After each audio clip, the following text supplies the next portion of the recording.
Hello all the students of my authority, कैसे हैं आप सब लोग।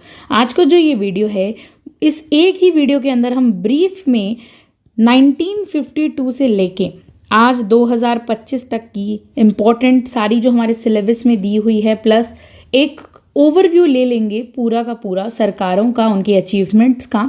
बहुत इंपॉर्टेंट वीडियो होने वाला है, इसको आप लास्ट तक ज़रूर देखना, बहुत अच्छी अंडरस्टैंडिंग क्रिएट हो जाएगी। आपको पूरा ओवरव्यू मिल जाएगा इंडियन फेडरलिज्म जो है कैसे प्रैक्टिस में काम कर रहा है, यानी कि भारत का संघवाद। इतनी देर हमने इतने टॉपिक्स में पढ़ा था थ्योरी के अंदर, अब हम इसे रियल लाइफ में प्रैक्टिस में देखते हैं भारत के संघवाद को। चलिए स्टार्ट करते हैं। सबसे पहला आता है, इम्पॉर्टेंट है बहुत ज़्यादा, फर्स्ट प्रायोरिटी पे रखेंगे सेंट्रलाइज्ड फेडरलिज्म को, जिसका जो ईयर है वो कब से कब तक था, 1952 से 1967 इसका ईयर था। यानी कि जो सेंट्रलाइज्ड फेडरलिज्म जिसमें केंद्रीकृत संघवाद जिसे कहा जाता है, उसका ईयर है 1952 से लेके 1967। इसके मीनिंग को समझ लेते हैं गाइस। इन दिस फेज, और इस फेज में क्या हुआ था, ये जो टर्म है ना, ये याद रखने वाला है कि 1952 से आपका 1950 के अंदर संविधान बन जाता है। उसके बाद सरकारों का क्या अचीवमेंट, उसमें क्या रोल क्या है, ये सब देखेंगे। स्टार्ट करते हैं। इस फेज के अंदर क्या हुआ था, इंडियन फेडरलिज्म जो भारत का संघवाद है, functioned as a highly centralised यानी हर चीज जो सेंटर है ना वो बहुत सेंट्रलाइज्ड है, हर पावर सेंटर पे कंसंट्रेटेड है, सभी की निगाहें जो है वो सेंटर पर होती थी उस टाइम। ये जो टर्म, ये एरा था। Despite the constitutional promise of division of powers, भले ही 1950 में कॉन्स्टिट्यूशन ने हमसे ये प्रॉमिस किया था कि आपकी जो पावर्स है उसको डिवाइड किया जाएगा, बांटा जाएगा, लेकिन फिर भी हाईली सेंट्रलाइज्ड देखने को मिला प्रैक्टिस में, व्यवहारिक रूप में अगर हम देखें। द यूनियन गवर्नमेंट, जो संघीय गवर्नमेंट थी, जो यूनियन सेंटर थी उस समय की, led by the Indian national Congress. कौन उसे चलाता था? आईएनसी चलाती थी इस टाइम। इंडियन नेशनल कांग्रेस हमने जैसे पढ़ा था लास्ट वीडियोस के अंदर, आईएनसी एक ऐसी पार्टी थी जो बहुत डोमिनेंस में थी, इसीलिए तो हाईली सेंट्रलाइज्ड हो गया था ये उस टाइम, क्योंकि उस टाइम ये एक ही इंपॉर्टेंट हाईली सेंट्रलाइज पार्टी हुआ करती थी गाइस। एक्सरसाइज ओवरवेलमिंग, और ये जब भी रूल करती थी ओवरवेलमिंग अथॉरिटी, पूरा प्राधिकार लेकर काम करती थी जितने भी स्टेट्स थे उसके ऊपर। इसका पॉलिटिकल बैकग्राउंड समझेंगे। पॉलिटिकल बैकग्राउंड के अंदर क्या होगा कि जो प्राइम मिनिस्टर थे उस टाइम, प्राइम मिनिस्टर कौन थे? जवाहरलाल नेहरू, और उनका पीरियड था 1947 से 1964 तक का। तो इस समय प्राइम मिनिस्टर रहे जवाहरलाल नेहरू, और लाल बहादुर शास्त्री भी रहे थे, जिनका पीरियड था 1964 से 66 तक। ओके, इनका 2 ही सालों का था। फिर इंदिरा गांधी का जो है 1966 के बाद से स्टार्ट होता है एरा। तो ये इंपॉर्टेंट कुछ प्राइम मिनिस्टर हैं, हम बैकग्राउंड देख लेते हैं क्योंकि हमें 67 तक देखना है, इसीलिए। तो इन तीनों प्राइम मिनिस्टर को हमने देख लिया। वाई सेंट्रलाइज्ड, तो ये जो एरा था ये इतना सेंट्रलाइज्ड क्यों था, यानी सेंटर इतना फोकस में क्यों था? तो समझते हैं सिंगल पार्टी डोमिनेंस, क्योंकि यहाँ पर जो है एक ही पार्टी का डोमिनेंस देखने को मिलता है, वो है आईएनसी, इंडियन नेशनल कांग्रेस। जो कांग्रेस है वो रूल्ड करती है, सेंटर पे राज करती है, and in almost all states, और बाकी सभी भारत के राज्यों में सेंटर ही जो है राज करती है, इसीलिए सिंगल पार्टी का डोमिनेंस देखने को मिलता है। फिर आता है नेशनल रिकंस्ट्रक्शन प्रायोरिटी, यानी इसमें अब मतलब पूरे भारत को, राष्ट्र को रिकंस्ट्रक्ट किया जाने की प्रायोरिटी देने लगे थे लोग। आफ्टर पार्टीशन, जब से जो भारत और पाकिस्तान अलग अलग होते हैं, पार्टीशन होता है, नेहरू ने किस चीज़ को प्रायोरिटी रखा? नेशन बिल्डिंग को, राष्ट्र निर्माण को, इकोनॉमिक प्लानिंग पे जोर देने लगे थे, एंड सोशलिस्ट डेवलपमेंट, यानी कि सामाजिक डेवलपमेंट होना ज़रूरी था। All of which needed centralise control, और सबको ज़रूरत थी, तभी हो पाता जब सेंट्रलाइज कंट्रोल की नीड पड़ी थी, इसीलिए उस टाइम जो है हाईली ज़रूरी थी। तो नेशनल रिकंस्ट्रक्शन पॉलिसी उस टाइम ज़रूरी थी। हमने देखा सिंगल पार्टी डोमिनेंस था, नेशनल पॉलिसी, रिकंस्ट्रक्शन और emergency provisions. The centre occasionally used, मतलब ऐसे ओकेजनली यूज कर लेती थी, महीने में, साल में एक बार यूज़ कर लिया, ऐसे ओकेजनली, जैसे है नहीं ओकेजन्स आते रहते हैं ना, उसी तरीके से टायर है कि सेंटर जो थी उस टाइम ओकेजनली यूज करती थी 356 को, जहां मन किया लगा दिया, इमरजेंसी लगा दी। डिसमिस द स्टेट पावर, और ये किस चीज़ को डिसमिस करती है? स्टेट पावर को, स्टेट गवर्नमेंट को डिसमिस करती है। Through less often than later decades, और बाद के टाइम में ये जो है कम हो जाता है, लेकिन पहले ये बहुत ज़्यादा ओकेजनली था। अब की डेवलपमेंट्स देख लेते हैं, उस टाइम क्या क्या डेवलपमेंट्स हुए थे। फर्स्ट, 3 5 ईयर प्लान्स आए थे, पहले 3 5 ईयर प्लान्स जो कब से कब तक थे, 1951 से 1966 तक थे। वर्क क्रिएटेड, बनाए गए एंड कंट्रोल्ड सेंट्रली, उन्हें सेंटर ही कंट्रोल करता था। प्लानिंग कमीशन आया था उस time, acted as a quasi superior body, और वो एक अर्धीय मतलब सुपीरियर होता है ना जो निरीक्षण करता है, बॉडी के रूप में काम करता था स्टेट्स के लिए। States were seen more implementing agency, states अपने आप को देखते थे कि हमें तो बस हमें तो क्रियान्वयन करना है किसी भी चीज़ को। प्लानिंग कमीशन ने कुछ बनाया, स्टेट को उस चीज़ को अपने यहाँ लागू करना है, क्रियान्वित करवाना है, ठीक है। क्रिएशन ऑफ न्यू स्टेट्स, कुछ न्यू स्टेट्स बने थे, लाइक आंध्र प्रदेश कब बना था, 1953 के अंदर बना था। आफ्टर लिंग्विस्टिक डिमांड, जब भाषाई आधार पर अलग राज्य बनाने की मांग उठी तब आंध्र प्रदेश का निर्माण होता है। But centrally managed through the states reorganisation act, लेकिन उसे मैनेज कौन करता था, रीऑर्गेनाइजेशन एक्ट 1956 उसे मैनेज करता था। A strong push for national integration, और एक कहते ना दबाव दिया गया था कि राष्ट्र की एकता मायने रखती है, नेशनल इंटीग्रेशन होना चाहिए ओवर रीजनल ऑटोनॉमी, ना कि रीजनल ऑटोनॉमी को स्वायत्ता प्रदान कर दी जानी चाहिए। कुछ अचीवमेंट्स देख लेते हैं इस एरा के। इसमें पॉलिटिकल स्टेबिलिटी थी, क्योंकि एक जो कांग्रेस सरकार है वो बहुत लंबे समय तक स्थिर थी, बदली नहीं थी, तो स्टेबिलिटी बहुत ज़्यादा थी। ओके, पॉलिटिकल स्टेबिलिटी थी।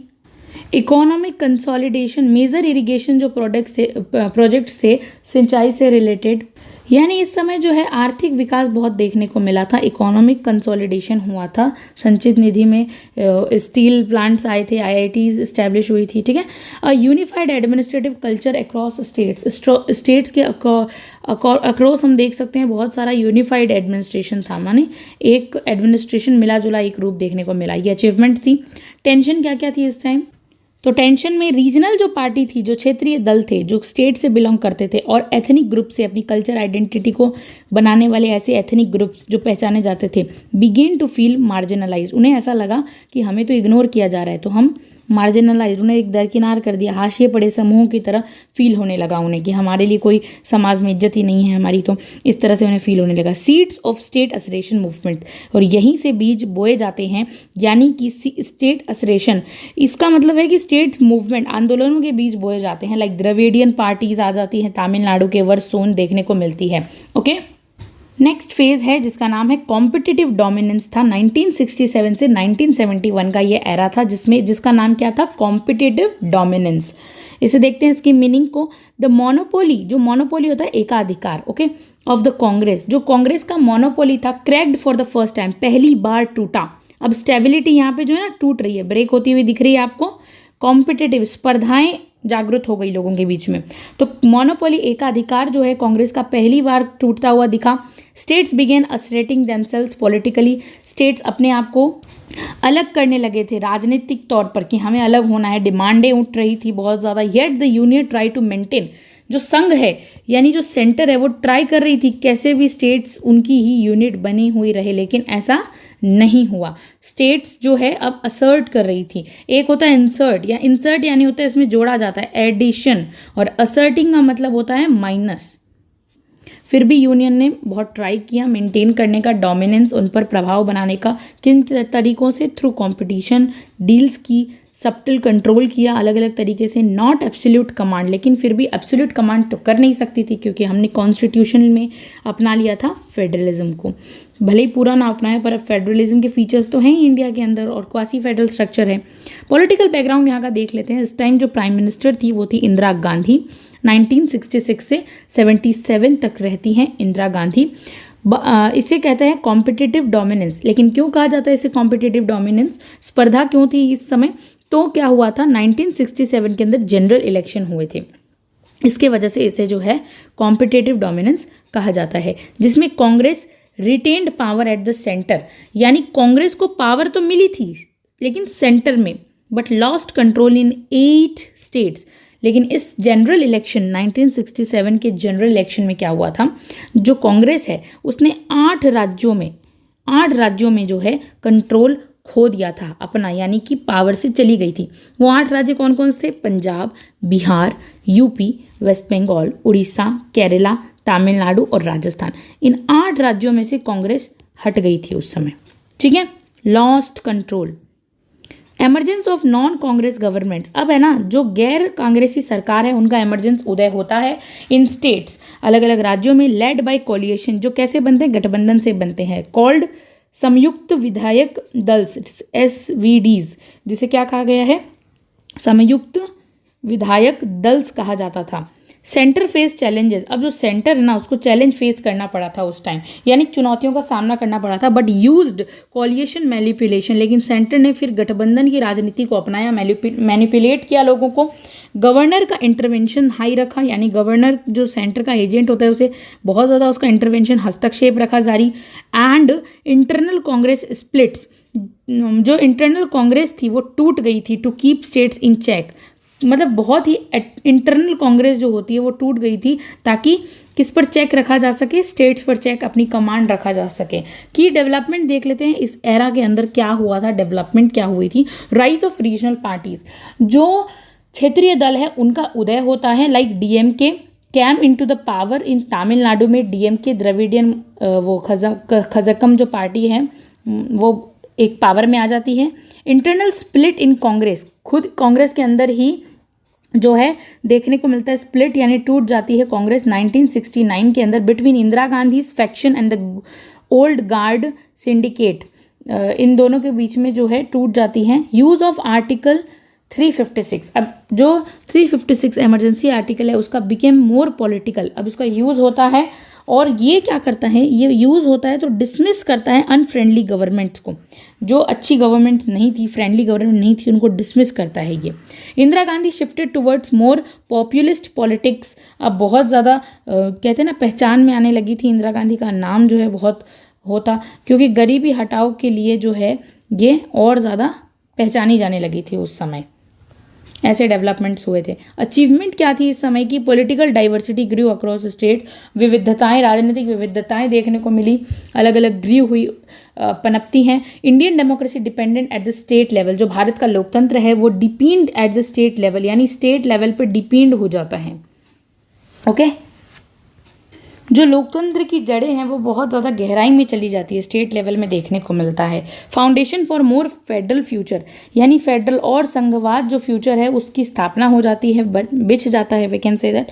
टेंशंस क्या थी इस एरा के अंदर, rise of central state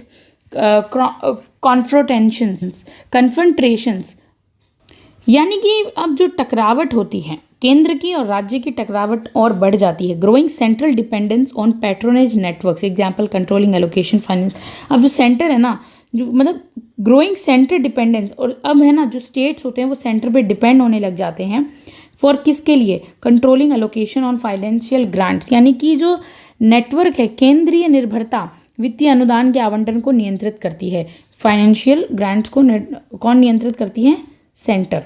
important event देखते हैं, बैंक नेशनलाइजेशन हो जाता है 1969 के अंदर, यानी बैंकों का राष्ट्रीयकरण हो जाता है। Indira Gandhi centralised economic levers to weaken opposition support, इसका मतलब जो विपक्ष का समर्थन कमज़ोर करने के लिए आर्थिक कदम उठाए गए थे, ताकि जो इंदिरा गांधी है वो विपक्ष का जो है वो कमज़ोर कर सके विपक्ष को और ज़्यादा, तो इसीलिए आर्थिक कदम उठाए गए थे। ये इकोनॉमिक लेवर्स हैं, तो जो जिससे जो विपक्ष है, अपोजिशन सपोर्ट है, वो वीक कमज़ोर पड़ जाए और इंदिरा गांधी मजबूत हो जाए, तो ये राष्ट्रीयों का नेशनलाइजेशन करना, राष्ट्रीयकरण कर देना। थर्ड आता है face constitutional firmness and autocracy का, यानी कि ऑटोक्रेसी का क्या मतलब होता है, निरंकुशता, संवैधानिक, हम कह सकते हैं संवैधानिक दृढ़ता, और ऑटोक्रेसी का फेज आता है 1977 से 1971 से 77 तक का फेज रहता है। मीनिंग देखते हैं, फेडरलिज्म इन दिस फेज, जो संघवाद है इसमें क्या हुआ था, हाईली सेंट्रलाइज्ड हो गया था। फेडरलिज्म रहा ही नहीं था, यूनिटरिज्म बन गया था, ठीक है। But now mixed with authoritarian practice, लेकिन अब कैसा है, मिक्स हो चुका है, उसमें अथॉरिटेरियन प्रैक्टिस थोड़ी सी जो अथॉरिटी होती है उसमें वो भी देखने को मिलती है। द कॉन्स्टिट्यूशनल स्ट्रक्चर जो है, कॉन्स्टिट्यूशन का जो ढांचा है, वॉज स्टिल फॉर्मली फेडरल, वो अभी भी मतलब औपचारिक रूप से देखें तो संघवाद ही है, बट इन प्रैक्टिस, लेकिन जब भी हम प्रैक्टिस की बात करते हैं, व्यवहारिक रूप से बात करते हैं, state governments became subordinate extensions to the union governments, जहाँ स्टेट गवर्नमेंट एक्सटेंशन सबॉर्डिनेट किसके हो जाती है, ये सेंटर है, इसके सबॉर्डिनेट, इसके नीचे कौन रहेगी, स्टेट गवर्नमेंट्स रहेगी। ओके, भले ही प्रैक्टिस में फॉर्मली फेडरल आपके कंट्री के स्ट्रक्चर को दिखाया गया हो कॉन्स्टिट्यूशन के, व्यावहारिक रूप से तो स्टेट आज भी सेंटर के ही सबऑर्डिनेट है। पॉलिटिकल बैकग्राउंड देखते हैं। इस समय प्राइम मिनिस्टर जो थी इंदिरा गांधी ही कंटिन्यू रहती है। 1971 में जनरल इलेक्शंस हेल्ड होते हैं। तो इसमें क्या होता है, इंदिरा गांधी कांग्रेस जो आर होती है वॉन अ मैसिव मैंडेट, जीत जाती है। Okay, from 1975 to 1977 India was under the emergency. फिर क्या होता है, जो why constitutional forms in autocracy, संविधान तो रहा था, उसकी तो दृढ़ता थी, लेकिन अनिरंकुशता कैसे आ गई थी उसके बीच में। तो द कॉन्स्टिट्यूशन रिमेन्ड इनएक्ट, संविधान तो बरकरार रहा था, लेकिन जो उसका बेसिक मूलभूत डेमोक्रेटिक नॉर्म है, मूलभूत ढांचा है, वर बाईपास, उसके साथ जो कह सकते हैं ना छेड़छाड़ की गई थी। कैसे, फंडामेंटल राइट्स जो हमारे होते हैं उनको सस्पेंड कर दिया गया था, ठीक है, निलंबित कर दिया गया था। गवर्नर्स एंड ब्यूरोक्रेट्स, जो नौकरशाह होते हैं और गवर्नर्स होते हैं, वर यूज टू कंट्रोल और सप्रेस, उन्होंने दबाने की कोशिश की, कंट्रोल नियंत्रण करने की कोशिश की, dissent at the state level, state level को अपने अधीन लाने की कोशिश की। सभी गवर्नर्स और ब्यूरोक्रेट्स ने किया था ऐसा। इमरजेंसी जब लगती है 75 से 77 के बीच में, marked as a phase of where constitutional language mask authoritarian practice, इसमें देखने को मिला कि जो कॉन्स्टिट्यूशन की भाषा थी, लैंग्वेज थी, उसने एक मास्क पहन लिया है, निरंकुशता का मास्क पहन लिया है, ऐसा प्रैक्टिस में देखने को उस टाइम मिलता है। अब इस फेज़ का हम कुछ की डेवलपमेंट्स देख लेते हैं, जिसमें सेंटर जो है डोमिनेशन करती है स्टेट्स पर। कैसे करती है, through frequent dismissals of opposition state governments, यानी कि जो अपोजिट पार्टी थी स्टेट गवर्नमेंट में, वहाँ पे डिसमिसल, यानी वहाँ पे हमेशा प्रेसिडेंट रूल लगा देना, उनको कैसे भी करके बहुत ज़्यादा सप्रेस्ड करना, इम्पोजिंग प्रेसिडेंट रूल्स लिबरली, अपने मनमाने तरीके से प्रेसिडेंट रूल को थोप देना, tight control over finance and resources. ऐसे राज्य जहाँ पर इंदिरा गांधी की विपक्षी सरकारें थी, वहाँ पर क्या है, उन्होंने टाइट कंट्रोल कर दिया, फाइनेंस भी नहीं देती थी और रिसोर्सेज एलोकेशन में भी बाधा बन गई थी। कॉन्स्टिट्यूशनल अमेंडमेंट्स हुए थे बहुत ज़्यादा, कॉन्स्टिट्यूशन अमेंडमेंट्स यानी संविधान के अंदर बहुत ज़्यादा बदलाव करने की कोशिश की गई थी ड्यूरिंग इमरजेंसी, क्योंकि सारी पार्लियामेंट के पास सारी पावर चली जाती है ना, इसीलिए। लाइक द 42nd अमेंडमेंट 1976 हम देख ही सकते हैं। फर्दर टिल्टेड पावर, और पावर को टिल्ट करने की कोशिश की, टुवर्ड सेंटर की तरफ ले जाने की कोशिश की गई थी। रिस्ट्रिक्टेड जुडिशियल रिव्यू को भी, यहाँ तक जो जुडिशरी है वो रिव्यू कर सकती है लॉज सही है या नहीं, कॉन्स्टिट्यूशन के अकॉर्डिंग है या नहीं, उसको भी रिस्ट्रिक्ट कर दिया गया। Made it harder for state to assert autonomy, इससे क्या हो गया, स्टेट्स के लिए मुश्किल हो गया ऑटोनॉमी को बनाए रखना, अपनी ऑटोनॉमी को, और स्टेट्स को सेंटर से अलग करना बहुत मुश्किल हो गया था इस टाइम। अचीवमेंट्स देखते हैं इस फेज़ के। Some large scale administrative reforms, बहुत लार्ज स्केल पर प्रशासनिक सुधार देखने को मिलते हैं इस फेज़ के अंदर। पब्लिक वेलफेयर, जो सामाजिक कल्याण की बातें हैं, इनिशिएटिव्स लिए गए, लाइक द 20 पॉइंट प्रोग्राम, नाम है 20 पॉइंट प्रोग्राम, इसी समय लिया गया था। Were launch but under coercive condition, लेकिन कोर्सिव का मतलब क्या होता है, विच इज़ फियरफुल, डर का माहौल था, इस समय लिया गया था, ऐसी शर्तों पर लिया गया था 20 पॉइंट प्रोग्राम, ठीक है। उसके बाद हम देखते हैं टेंशन्स क्या क्या थी। States ruled by opposition parties were systematically undermined, कमज़ोर कर दिया गया था। जो स्टेट्स अपोजिशन पार्टी को चला रहे थे उनको बहुत सिस्टमेटिकली कमज़ोर किया गया, ऐसा दिखाया गया, वो बहुत अंडरमाइन किया गया, नेग्लेक्ट किया गया। Alienation of several region political forces, जैसे Akalis in Punjab, socialist in Bihar, इनका एलिनिएशन देखने को मिलता है। यानी एलिनिएशन का मतलब होता है अलगाव, ठीक है। बहुत ऐसे पॉलिटिकल फोर्सेस थे जो अपने रीजन से, क्षेत्रों से अलगाव महसूस कर रहे थे। अकालीज ने पंजाब से, सोशलिस्ट इन बिहार से। इंपॉर्टेंट इवेंट्स याद रखेंगे। सबसे पहले डिक्लेरेशन ऑफ इमरजेंसी कब होता है, 1975 में इमरजेंसी को, नेशनल इमरजेंसी को डिक्लेयर किया जाता है। 42वां संविधान संशोधन आता है, इसे मिनी कॉन्स्टिट्यूशन कहा जाता है because of its sweeping changes, उसमें बहुत खतरनाक चेंजेस हुए थे उस time. Rise of opposition unity, मतलब विपक्षी जो यूनिटी है, इकाई है, उसको राइज मिलता है, उसका उदय होता है। क्लिमिनेटिंग द जनता पार्टी आती है, फिर विक्ट्री होती है, फिर नेक्स्ट फेज आता है period of euphoria generated by Janata revolution, यानी कि जो जनता क्रांति होती है, जनता पार्टी की जो क्रांति से उत्पन्न उल्लास की अवधि देखने को मिलती है, उसका ईयर है 1977 से 80 तक। बहुत ही कम समय था, लेकिन इसमें बहुत अलग फेज हमें देखने को मिला। मीनिंग देखते हैं, दिस फेज रिप्रेजेंटेज, ये जो फेज है, ये चरण बताता है, रिप्रेजेंट करता है द फर्स्ट रियल अटेम्प्ट, पहला कदम था करेक्ट करने का, डिसऑर्टेशंस ऑफ संघवाद में जो कमियां थी उसे करेक्ट करने का, यह पहला सही करने का पहला हम कह सकते हैं वास्तविक प्रयास देखने को मिला था। आफ्टर द इमरजेंसी एंडेड, जैसे ही इमरजेंसी खत्म हो जाती है, द 1977 जनरल इलेक्शन होते हैं, उसमें जो है इंदिरा गांधी को हार का सामना करना पड़ता है। Indira Gandhi saw the fall of Indira Gandhi and the rise of Janata party, इस समय जो है जनता पार्टी उभर कर आती है सामने, और कोलिएशन एंटी कांग्रेस ग्रुप का जो है, कोलिएशन एंटी कांग्रेस ग्रुप जो कांग्रेस के एंटी था, विपक्ष में था, उसका राइज होता है, उदय होता है। ठीक है, पॉलिटिकल बैकग्राउंड समझ लेते हैं। इस समय प्राइम मिनिस्टर कौन थे? मोरारजी देसाई थे, जो कब से कब तक थे? 77 से 79, 2 सालों तक जो है मोरारजी देसाई प्राइम मिनिस्टर रहे। फिर चरण सिंह आए, उनका काल 79 से 80। ओके, बहुत ही शॉर्ट था, ब्रीफ था इनका काल। Y euphoria? यूफोरिया का मतलब होता है उत्साह, उल्लास, उत्साह, हर्ष जिसे हम कहते हैं। It was victory of democratic spirit, क्योंकि ये जो है ना जीत थी लोकतांत्रिककरण की जीत थी, भावना की, अगेंस्ट ऑथोरिटेरियनिज्म, क्योंकि इंदिरा गांधी ने जैसे ही इमरजेंसी लगाई, लोगों को लगने लगा वो निरंकुश बन गई है, डिक्टेटर बन गई, तानाशाह बन गई। तो ये ना जीत थी, क्योंकि जनरल इलेक्शन में उसकी हार हुई और लोगों ने बीजेपी, जो जनता पार्टी बाद में जाके बीजेपी बनती है, उसको जिताया। The restoration of federal spirit, अब संघीय जो स्पिरिट है, भावना है, वापस रेस्टोर हो जाती है, मतलब संघीय भावना की बहाली, कहते हैं ना वापस आना, का वादा किया गया, लोगों से प्रॉमिस किया गया। एंडिंग मिसयूज ऑफ आर्टिकल 356 को हम खत्म कर देंगे, ये कहा गया। डिसेंट्रलाइजेशन, यानी पावर्स को लोकल लेवल्स तक बांटा जाएगा, ये कहा गया। प्रॉमिसेस किए गए इस समय, तो लोगों में एक उत्साह देखने को मिला। रिस्पेक्ट किया गया स्टेट से, कि उनको जो उनकी स्वायत्ता है, जो उनकी इंपॉर्टेंट सम्मान है राज्यों को, वो मिलेगा, रिस्पेक्ट मिलेगा। ठीक है, की डेवलपमेंट्स क्या क्या हुई थी? तो 42वां संविधान संशोधन जो था, जो इमरजेंसी के काल में आया था, उसको चेंज करके attempted to diluted through 44th amendment, उसके जगह पर एक और अमेंडमेंट लाया गया था, जिसे 44वां संविधान संशोधन 1978 कहा जाता है।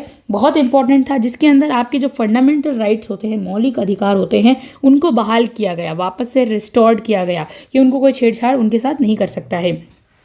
Made proclamation of emergency more difficult, जो आपातकाल की घोषणा को और अधिक कठिन बना दिया गया। ऐसे आसानी से मन किया, जब आप आपातकाल घोषणा नहीं कर सकते हो आपातकाल की, ठीक है, यानी इमरजेंसी ऐसे मन जब किया तब नहीं लगा सकते हो। फेडरल कॉन्फिडेंस ग्रू, यानी कि लोगों के अंदर संघवाद को लेकर जो एक कॉन्फिडेंस वापस से देखने को उस टाइम मिलता है, जन्म लेता है। Opposition ruled states like West Bengal, left front Tamil Nadu में, ये सब जो है अपोजिशन पार्टी जो है, इस समय पूरी तरीके से जनता पार्टी का राज नहीं था, अपोजिशन रूल कर रही थी स्टेट्स के अंदर। जैसे कि वेस्ट बंगाल में लेफ्ट फ्रंट थे, तमिलनाडु इसके अंडर काम करता था। Hope for greater respect from this time, और इन लोगों को भी एक ना कॉन्फिडेंस जगा कि हम लोगों को भी कहीं ना कहीं जो है, अब जो है थोड़ा और, मतलब हमारे साथ गलत व्यवहार नहीं किया जाएगा, सेंटर अच्छा ही करेगी। अचीवमेंट्स क्या क्या थी इस समय की? तो some roll back of emergency excess, जिस समय आपातकालीन जो जातियाँ होती थी आपातकाल की, उसे कुछ हद तक वापस लिया गया, कि अब आपके ऊपर इमरजेंसी एक्सेस नहीं की जाएगी। रेस्टोरेशन ऑफ सिविल लिबर्टीज़, या नागरिक स्वतंत्रता की बहाली हुई, नागरिक लोगों की स्वतंत्रता की रिस्पेक्ट की गई। फिर political experimentation with coalition politics at the centre and states, यानी कि केंद्र और राज्यों के गठबंधन की राजनीति के साथ राजनीतिक प्रयोग किए गए थे बहुत सारे। टेंशन क्या क्या थी इस समय? जो टेंशन थी वो था इंटरनल कन्फ्लिक्ट, आपस में ही जो है अंदर मतभेद देखने को मिले।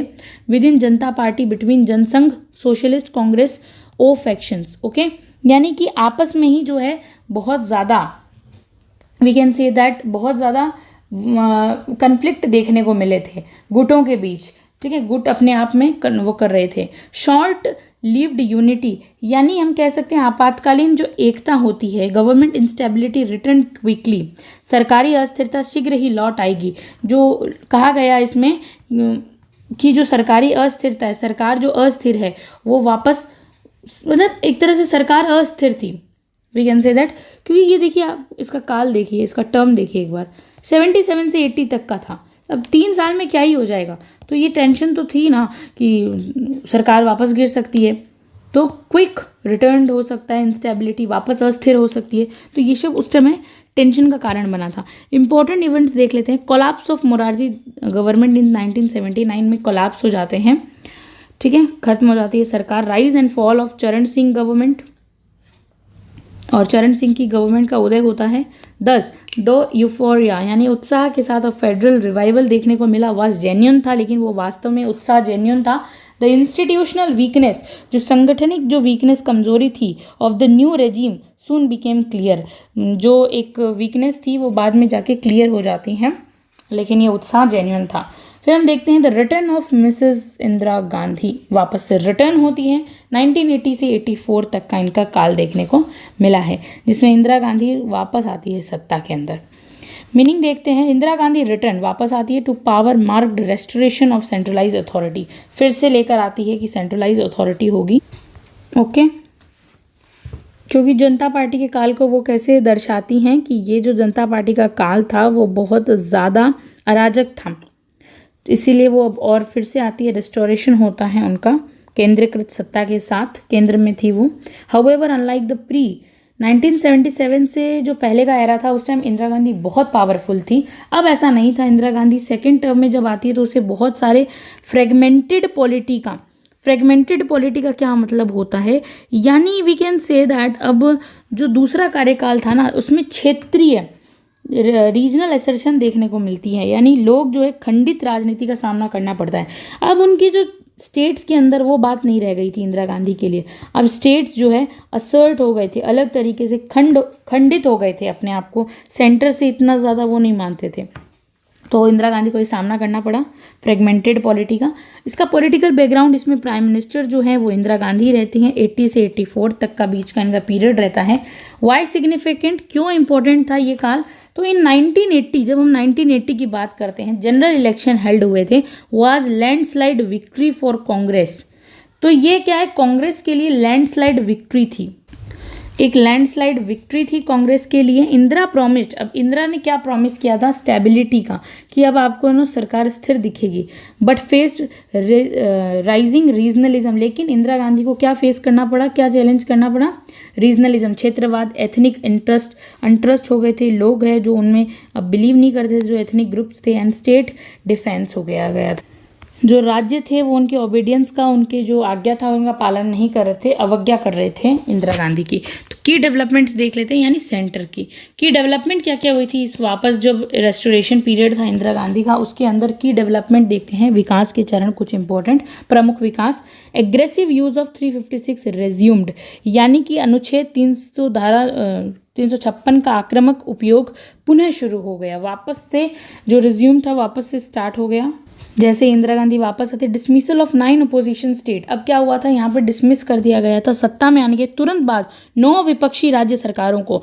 और कौन कौन से वो 9 विपक्षी राज्य सरकार थे, तमिलनाडु में, यूपी, पंजाब, वेस्ट बंगाल में विपक्षी सरकार थे, उनको क्या किया गया, immediately after coming to power उन्हें तुरंत जो है हटा दिया गया, यानी कि सत्ता में आने के बाद तुरंत 9 विपक्षी राज्यों को, इन सभी को जो है बर्खास्त कर दिया गया था पूरी तरीके से। अब पंजाब एजिटेशन देखने को मिला, पंजाब में आंदोलन जो था वो सुलगने लगा, बिगेन स्मिरिंग, पंजाब का जो आंदोलन था वो सुलगने लगा था।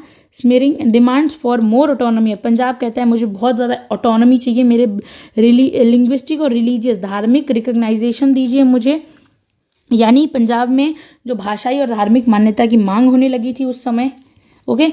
असम एजिटेशन ग्रीव, यानी असम में आंदोलन और ज़्यादा बढ़ गया था, आंदोलन और बढ़ा। Demand for expulsion and illegal immigrants, क्योंकि बाहर बंगाल से अप्रवासी आ रहे थे, बाहर निकालने की मांग की, इन अप्रवासियों को बाहर निकाल कर रखा जाए, क्योंकि आसाम में ऐसे हो रहा था। फिर क्या होता है, एमरजेंस ऑफ इंसर्जेंसीज, उग्रवाद भड़क जाता है, एमरजेंस होता है इंसर्जेंसीज का, उग्रवाद का। मिजोरम और जम्मू कश्मीर के अंदर बहुत ज़्यादा उग्रवाद देखने को मिला उस पीरियड के अंदर।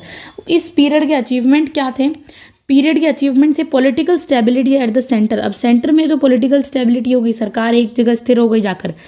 रीअसर्शन of nation planning and centralised economic programme, वापस से क्या हुआ था, रीअसर्शन हुआ था, यानी कि वापस से प्लानिंग बनाई जाने लगी राष्ट्र के लिए, और केंद्रीकृत आर्थिक कार्यक्रम जो केंद्र चलाती है ऐसे आर्थिक कार्यक्रम वापस से स्टार्ट हो गए थे। ओके, वापस से शुरू किया गया, उनकी पुष्टि की गई। टेंशन देख लेते हैं इस पीरियड के अंदर।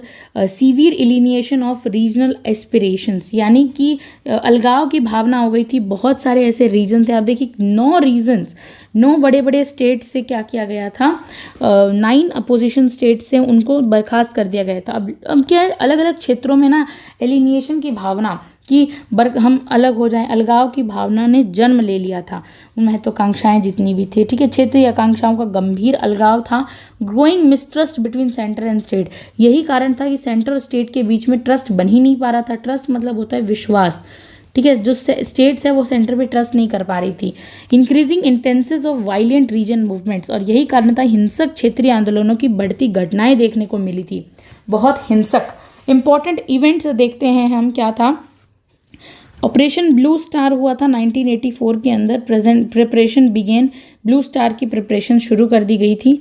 Okay, military operation plan against Sikh separatist, जो सिख लोग अलग होना चाहते थे उनके अगेंस्ट ऑपरेशन मिलिट्री, ब्लू है इसलिए याद रखेंगे, मिलिट्री ऑपरेशन प्लान किया गया था। इंदिरा गांधी असैसिनेशन होता है, इंदिरा गांधी को मर्डर होता है, मार दिया जाता है 31 अक्टूबर 1984 को बाय हर सिख बॉडीगार्ड। उसका जो सिख बॉडीगार्ड था वही उसे मार देता है, फॉलोइंग ऑपरेशन ब्लू स्टार के चलते। Okay, 10 her return strengthen and centre but also deepened the national regional features within India. तो इसीलिए कहा जाता है जब इंदिरा गांधी वापस आई, उससे सेंटर तो बहुत मजबूत हो गया था, बहुत ही ज़्यादा मजबूत हो गया था, गहरा हो गया था, लेकिन भारत के भीतर क्षेत्रीय दरारें भी गहरी हो गई थी। साथ साथ में जो क्षेत्रीय दरारें होती हैं ना, रीजन्स के बीच में अलगाव की भावना गहरी हो गई थी इस समय। अब हम नया फेज देखते हैं, जिस फेज का नाम है the new dawn of politics accommodation, जिसका क्या नाम है, समायोजन की राजनीति का नया दौर जिसे कहते हैं, जिसका काल है 1984 से 1989 तक। ओके, 1984 से 1989। विद इन रेफरेंस हम समझेंगे पंजाब, आसाम, मिजोरम और जम्मू कश्मीर के रेफरेंस में समझेंगे, और अदर स्टेट्स को भी लेंगे। इसका मीनिंग देखते हैं। आफ्टर द वॉयलेंट कन्फ्रंट्रेशंस, जो मतलब अलग अलग वॉयलेंट हिंसक, जो भीषण हिंसक टकराव होते हैं, उसके बाद 1980s of the early 1980s के समय there was a shift towards, फिर एक शिफ्ट देखने को मिलता है नेगोशिएटिंग सेटलमेंट्स, यानी बातचीत करके जो स्टेट से with states and regional group, जो सेंटर है वो स्टेट से बात करता है, रीजनल ग्रुप से बात करता है, इन टकरावटों को दूर करने की बात आती है। तो सेंटर जो है वो रिकग्नाइज करता है लिमिट्स को, यानी कि केंद्र जो है बलपूर्वक संघवाद की सीमाओं को पहचानना और समायोजन के साथ प्रयोग किया गया था। किस चीज़ को, कोअर्सिव मतलब फियरफुल होता है, ठीक, डर के मारे। तो the centre recognize the limits, अब अपनी लिमिट्स को पहचानता है, ऑफ कोअर्सिव फेडरलिज्म की, वो बहुत डर के साथ संघवाद को चला रहा है, एंड एक्सपेरिमेंटेड विद एकोमोडेशंस, ठीक है, इस चीज़ को समझता है।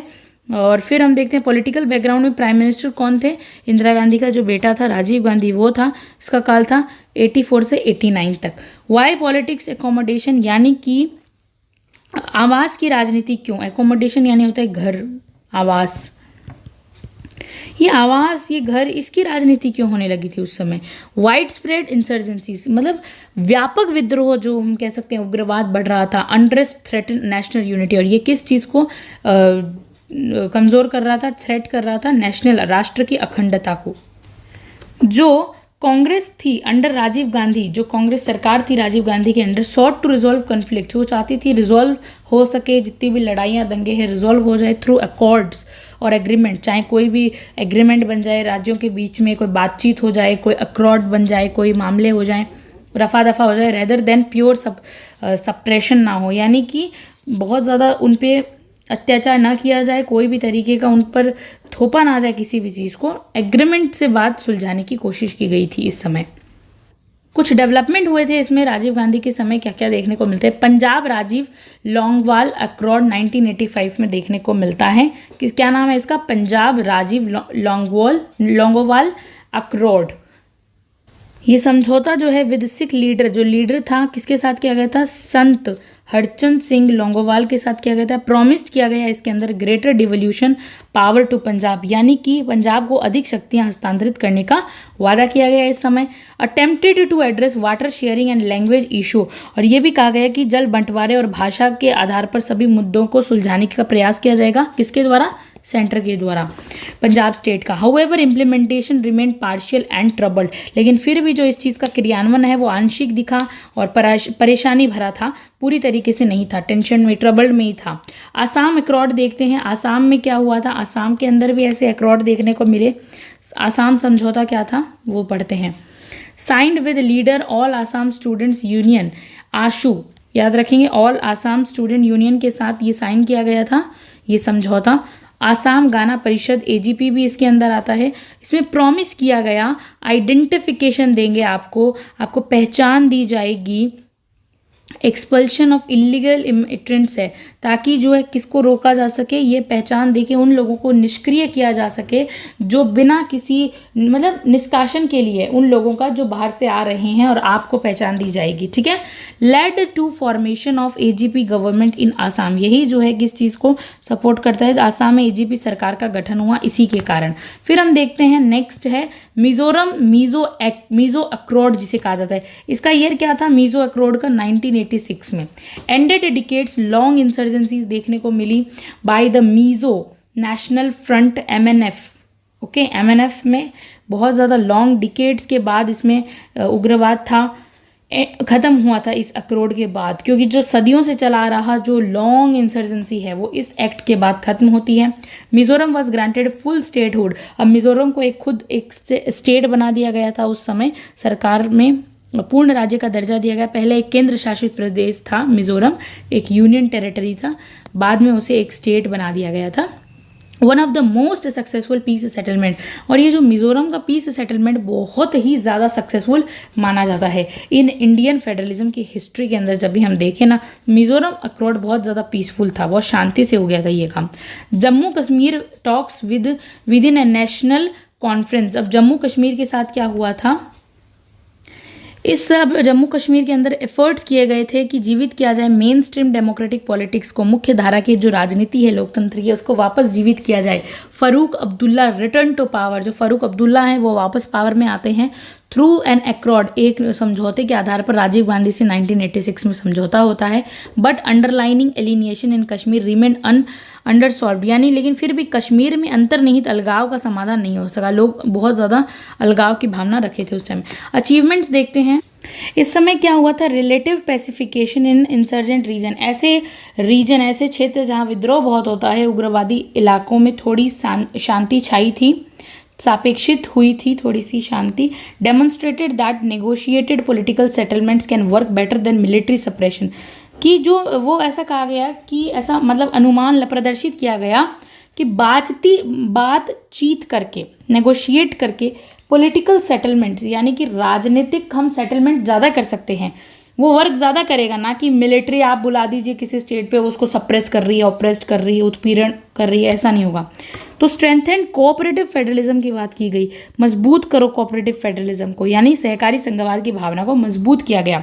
ये तो अचीवमेंट्स थी। अब टेंशन क्या थी, मेनी अक्रॉड, जितने भी समझौते हुए थे उनमें से ज़्यादातर suffered poor follow up and delayed implementation, बहुत सारे ऐसे जो समझौते हैं उनको बहुत पुअर तरीके से ट्रीट किया जाता था, वो फॉलो ही नहीं होते थे और डिलेड होते थे इम्प्लीमेंटेशन, उनका क्रियान्वयन करने में बहुत ज़्यादा देरी हो जाती थी, देरी हुई, ये टेंशन बढ़ गई थी उस समय। न्यू पॉलिटिकल डिमांड अराइज होती है एल्सवेयर, गोरखलैंड मूवमेंट देखने को मिला, दार्जिलिंग में गोरखलैंड मूवमेंट, इंसर्जेंस जो उग्रवाद है स्पेशली इन कश्मीर पोस्ट 1989 में, 1989 के बाद रेगनेटेड ड्यू टू परसेसिव बेट्रेयल्स, यानी कि विश्वासघात के कारण जो उग्रवाद था वो बहुत ज़्यादा जो है विशेषकर कश्मीर में 1989 के बाद पुनः भड़क उठता है, वापस से जो उग्रवाद है वो भड़क उठता है।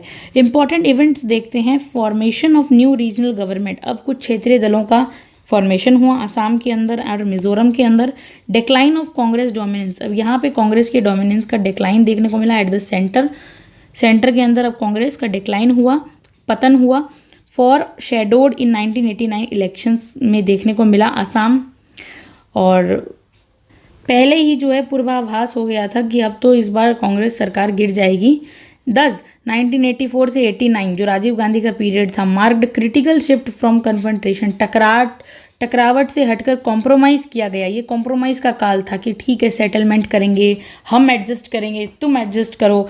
रीशेप करने के लिए किया गया था इंडिया के फेडरलिज्म को, टू बिकम मोर नेगोशिएटेड, बातचीत पर आ जाए, प्लूरलिस्ट बन जाए, ठीक है, बहुत ज़्यादा समझौता बहुलवादी हो जाए, और रीजन सेंसिटिव यानी क्षेत्र संवेदनशील बना दिया गया था। इसमें बहुत क्षेत्रों को लेकर संवेदनशील तरीके से सोचा गया।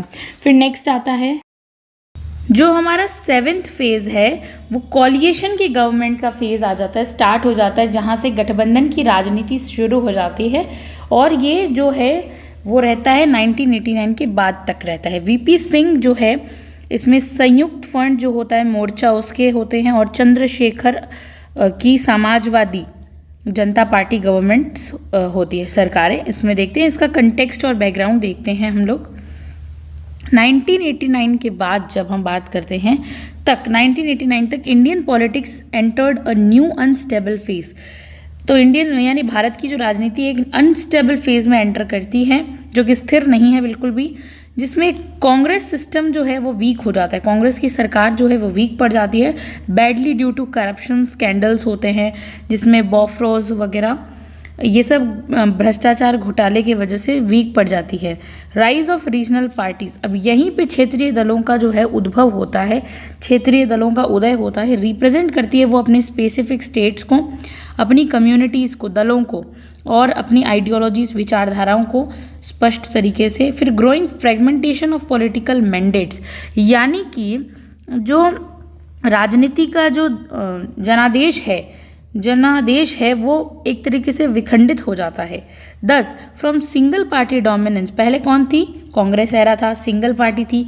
इंडिया जो है अब मूव्ड करती है, बढ़ती है आगे टुवर्ड्स मल्टी पार्टी। अब यहाँ पे जो है सिंगल पार्टी से मल्टी पार्टी तक बढ़ती है इंडिया। कोलिएशन गवर्नमेंट आती है बेस्ड ऑन फेडरल स्ट्रक्चर। जो कोलिएशन गवर्नमेंट है, गठबंधन की सरकार, वो फेडरल स्ट्रक्चर पर बेस्ड है।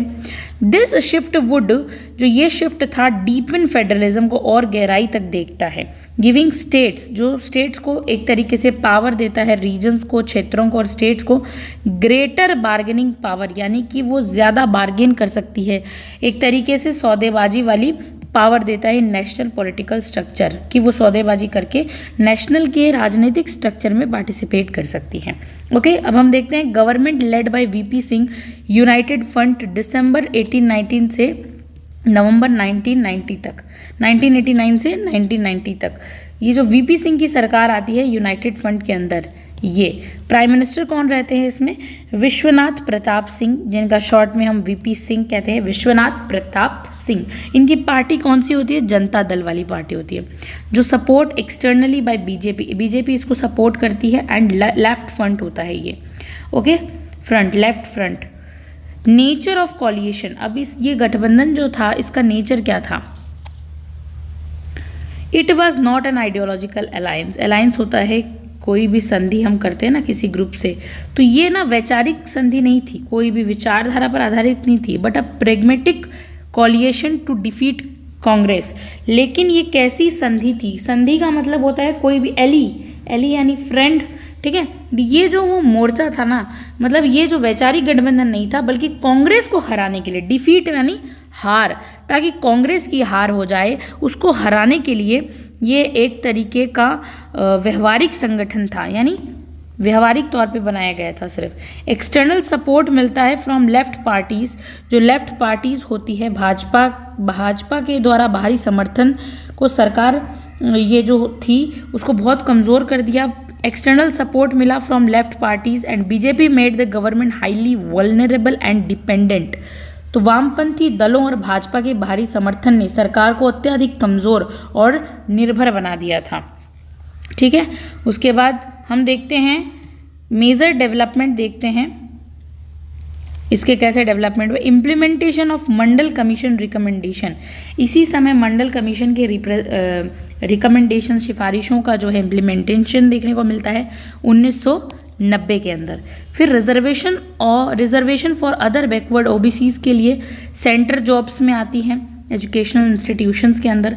मेजर फेडरल इम्पैक्ट देखने को मिलते हैं, empowered backward classes in politics across mini states, यानी कि बहुत सारे फेडरल इम्पैक्ट होते हैं। एम्पावर्ड करना, सशक्त करना जो पिछड़ी हुई क्लासेस है, बैकवर्ड क्लासेस है पॉलिटिक्स में और अदर स्टेट्स में।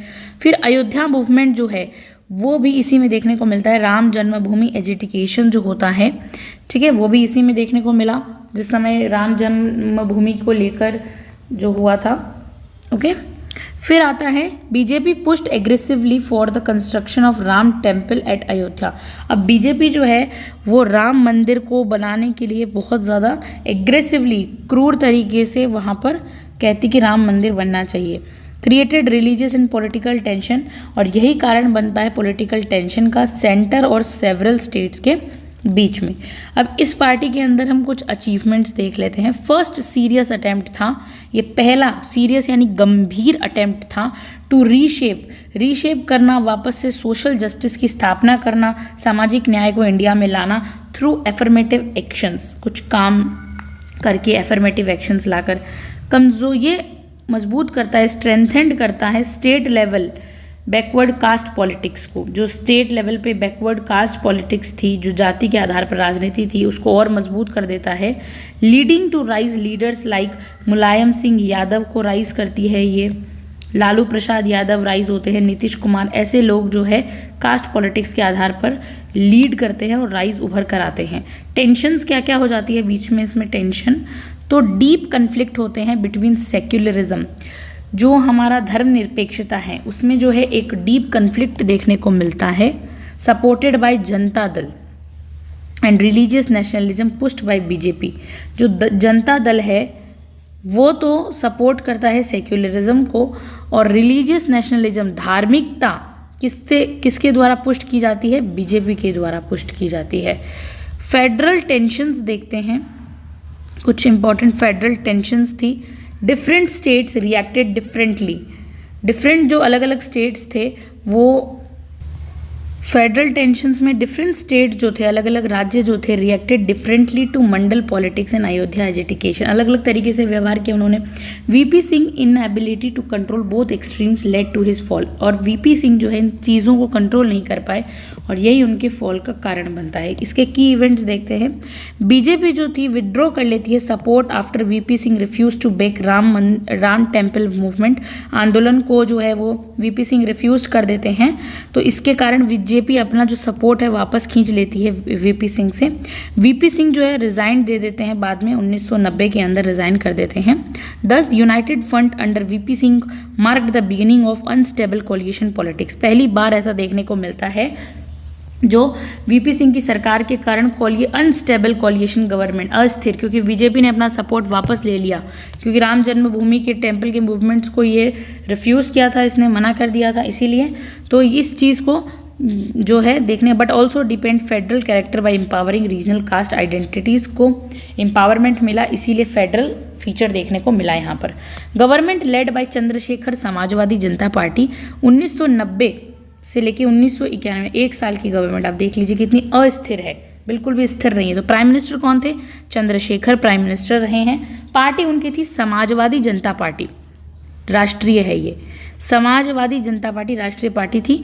नेचर ऑफ गवर्नमेंट कैसा था, तो जो गवर्नमेंट थी वो माइनॉरिटी गवर्नमेंट थी, अल्पसंख्यकों की, surviving entirely on outside support. और ये जो पार्टी है कैसे सर्वाइव करती है, उसको आउटसाइड सपोर्ट मिलता है। कहाँ से मिलता है आउटसाइड सपोर्ट, फ्रॉम कांग्रेस से मिलता है, राजीव गांधी की पार्टी से आउटसाइड सपोर्ट मिलता है। Extremely fragile and short live, बहुत ही छोटी सी समय के लिए ये पार्टी रहती है, गवर्नमेंट इसका ऐसी प्रकृति थी। मेजर डेवलपमेंट देख लेते हैं। इकोनॉमिक क्राइसिस हुए थे उस time, several balance of payments problem आई थी इस time. India was one of the words of economic default आया था इंडिया के अंदर। गलती से आ गया था, balance of payment problem. No major reforms could be launched because of government weakness. सरकार इतनी कमज़ोर थी कि कोई भी तरीके के रिफॉर्म सुधार नहीं लाए गए। इस समय पॉलिटिकल इंस्टेबिलिटी थी, सरकार खुद स्थिर नहीं थी। मास डिजर्शन फ्रॉम रूलिंग पार्टी देखने को मिला। बड़े पैमाने पर सत्तारूढ़ जो पार्टियां थी बड़े पैमाने पर जो है पलायन कर रही थी, भाग रही थी। नो इफेक्टिव फेडरल कोऑर्डिनेशन, कोई प्रभावी संघीय समन्वय नहीं था। Centre increasingly disconnected from state, centre state से अपना प्रभुत्व खोते जा रहा था, इंक्रीजिंगली बढ़ते ही जा रहा था इनके बीच में डिस्कनेक्शन। अचीवमेंट्स क्या थी? तो maintain basic administrative continuity in very difficult period. इन्होंने कैसे भी करके प्रशासनिक जो बहुत ही कठिन दौर में बुनियादी प्रशासनिक निरंतरता को बनाए रखा था। टाइड to restore some normalcy post Mandal Ayodhya turmoil जो था, जो मूवमेंट हुए थे, टर्मोइल हुआ था, उसको बहाल करने की कोशिश की गई थी। जो मंडल अयोध्या के समय हुआ था वापस ठीक करने की, नॉर्मलाइज करने की कोशिश की गई थी। टेंशन्स क्या थी? तो लॉस ऑफ क्रेडिबिलिटी, यानी कि क्रेडिबिलिटी क्या होती है?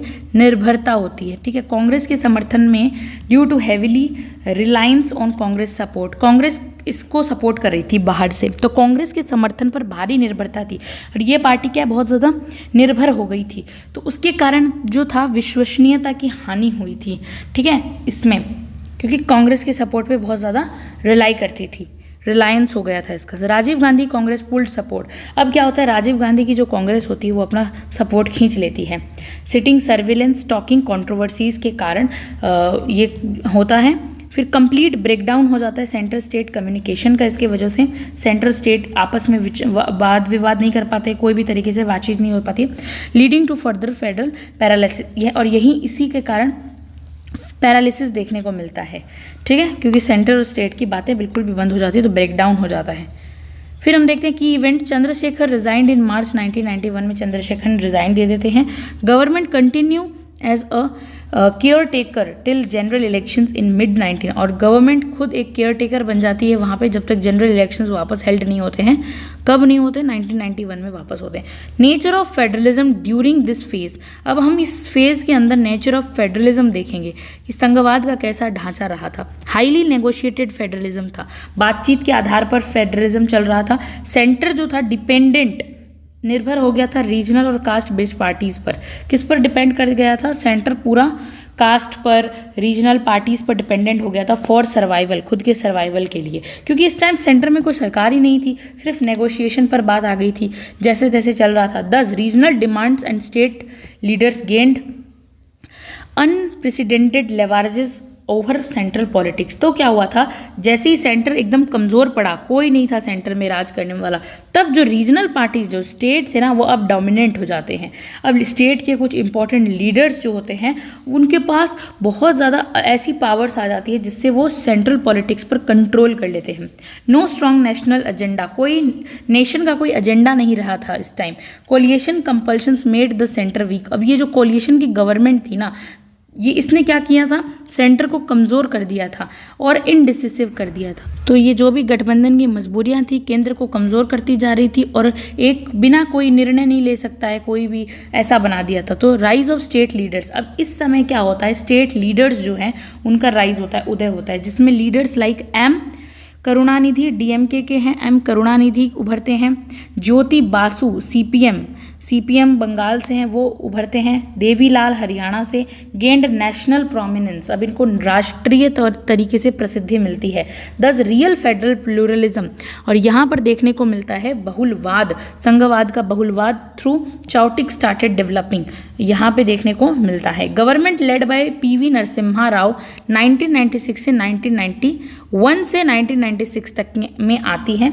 बहुत इंपॉर्टेंट है इनका ये जो ईयर है, काल है, 5 साल तक आप देख सकते हैं यहाँ पर है पीवी नरसिम्हा राव का। चलिए स्टार्ट करते हैं, पढ़ते हैं इसको।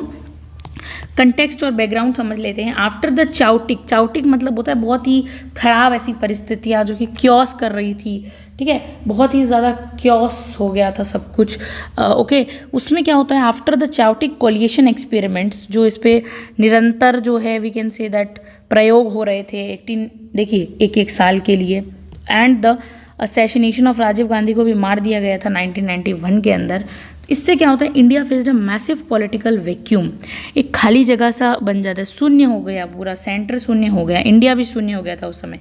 Along with a severe economic crisis आई थी हमारे यहाँ पर, गंभीर आर्थिक संकट आ गया। Foreign exchange reserves had dipped to just 2 weeks worth of imports, यानी विदेशी मुद्रा का भंडार घटकर 2 सप्ताह के लिए आयात के बराबर रह गया था हमारे पास। सोचिए, खाने के भी 2 सप्ताह के लिए हमारे पास विदेश था, तो कुछ भी नहीं रहा था अब हमारे पास। इन्फ्लेशन वॉज हाई, जो हमारा इन्फ्लेशन था, यानी कि जो वी कैन से दैट बढ़ गई थी सारी की सारी, बहुत मुद्रास्फीति जो जिसे हम कहते हैं ना, वो बहुत ऊंची चली गई थी। राजकोष जो हमारा होता है वो भी पूरा खाली, फिस्कल डिफिसिट अनसस्टेनेबल हो गया था। यानी कि बहुत ज़्यादा मुद्रास्फीति जो थी ऊंची हो गई थी, राजकोषीय घाटा असहनीय था, जिसको सहन ही नहीं किया जा सकता था। ग्लोबल पॉलिटिकल शिफ्ट देखने को यहाँ पर मिलता है, global political shift. Okay, global political shift में आता है एंड ऑफ कोल्ड वार, क्योंकि उस समय कोल्ड वार का एंड हुआ था। कोलैप्स ऑफ सोवियत यूनियन, अब यहाँ पे यूएसएसआर जो है, जो यूएसएसआर जो टूट जाता है, सोवियत यूनियन टूट जाता है। इंडियाज़ ओल्ड एलाई, क्योंकि इंडिया का पुराना मित्र था, एलाई मतलब फ्रेंड होता है, यूएसएसआर था, इंडिया का फ्रेंड था। इस समय क्या होता है, राइज ऑफ ग्लोबलाइजेशन, अब जो है वैश्वीकरण उभरता है। The country needed strong but flexible leadership, अब कंट्री को कैसी ज़रूरत थी, इंडिया को ना एक बहुत स्ट्रॉन्ग, जो कि सेंटर में बहुत शानदार काम करे, लेकिन फ्लेक्सिबल लीडरशिप चाहिए थी, लचीला होना चाहिए। Without full political strength, because Congress won only minority support, क्योंकि कांग्रेस को सिर्फ माइनॉरिटी लोगों का सपोर्ट मिल रहा था, तो ऐसा लीडर चाहिए जो कि बहुत स्ट्रांग हो। ठीक है, अब प्राइम मिनिस्टर देखते हैं, तो prime minister PV Narasimha Rao थे इस समय, तो इनका नाम था पामुलापार्थी वेंकटा नरसिम्हा राव, पूरा नाम है पीवी नरसिम्हा राव। पार्टी इनकी थी Indian national Congress, INC. Majority किसकी थी इसमें, माइनॉरिटी गवर्नमेंट की। बहुलता कौन थी, जो माइनॉरिटी क्लास थी वो इनको सपोर्ट करते थे। Survived with clear alliance and negotiation, से इन्होंने सर्वाइव किया था। ठीक है, क्लेवर, अपने खुद के चालाक अलायंसेस बनाकर, संधियाँ बनाकर, कैसे भी करके बातचीत करके इन्होंने सर्वाइव किया था 5 सालों के लिए। स्पेशल फीचर देखते हैं, first PM from south India. PV Narasimha Rao जो थे फर्स्ट प्राइम मिनिस्टर थे साउथ इंडिया के, ठीक है, जो दक्षिण भारत है वहाँ से आए थे। मास्टर ऑफ पॉलिटिकल मैनेजमेंट, और ये कौन थे, राजनीतिक प्रबंधन के मास्टर कहे जाते हैं सर्वाइवल के लिए इन माइनॉरिटी कंडीशन, क्योंकि इनके पास ऐसी कंडीशन थी जो कि बहुत अल्पसंख्यक था, बहुत कम इनके पास वोट था, लेकिन फिर भी इन्होंने जो है सर्वाइव किया, इसीलिए इनको मास्टर ऑफ सर्वाइवल कहा गया है। मैनेजमेंट किया इन्होंने, जैसे तैसे प्रबंध किया। Nature of the government, government का नेचर देखते हैं।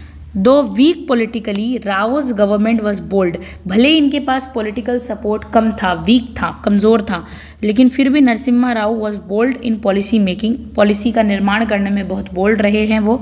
इनिशिएटेड ट्रांसफॉर्मेटिव स्ट्रक्चर्स आए थे, इन्होंने लिया था, इनिशिएटिव लिया था, इन्होंने ट्रांसफॉर्मेटिव स्ट्रक्चरल चेंजेस लाने की बात की। प्रैक्टिस्ड प्रैग्मेटिक फेडरलिज्म, व्यवहारिक रूप में फेडरलिज्म देखने को मिले, इसलिए उन्होंने understanding the need work with state government, फिर वो समझ गए थे कि मुझे स्टेट्स के साथ काम करना पड़ेगा, बातचीत करके, स्पेशली रीजनल पार्टीज़ को भी सपोर्ट करना पड़ेगा, उनको सुनना पड़ेगा। Thus it become turning point, यही उनके काल का टर्निंग पॉइंट था।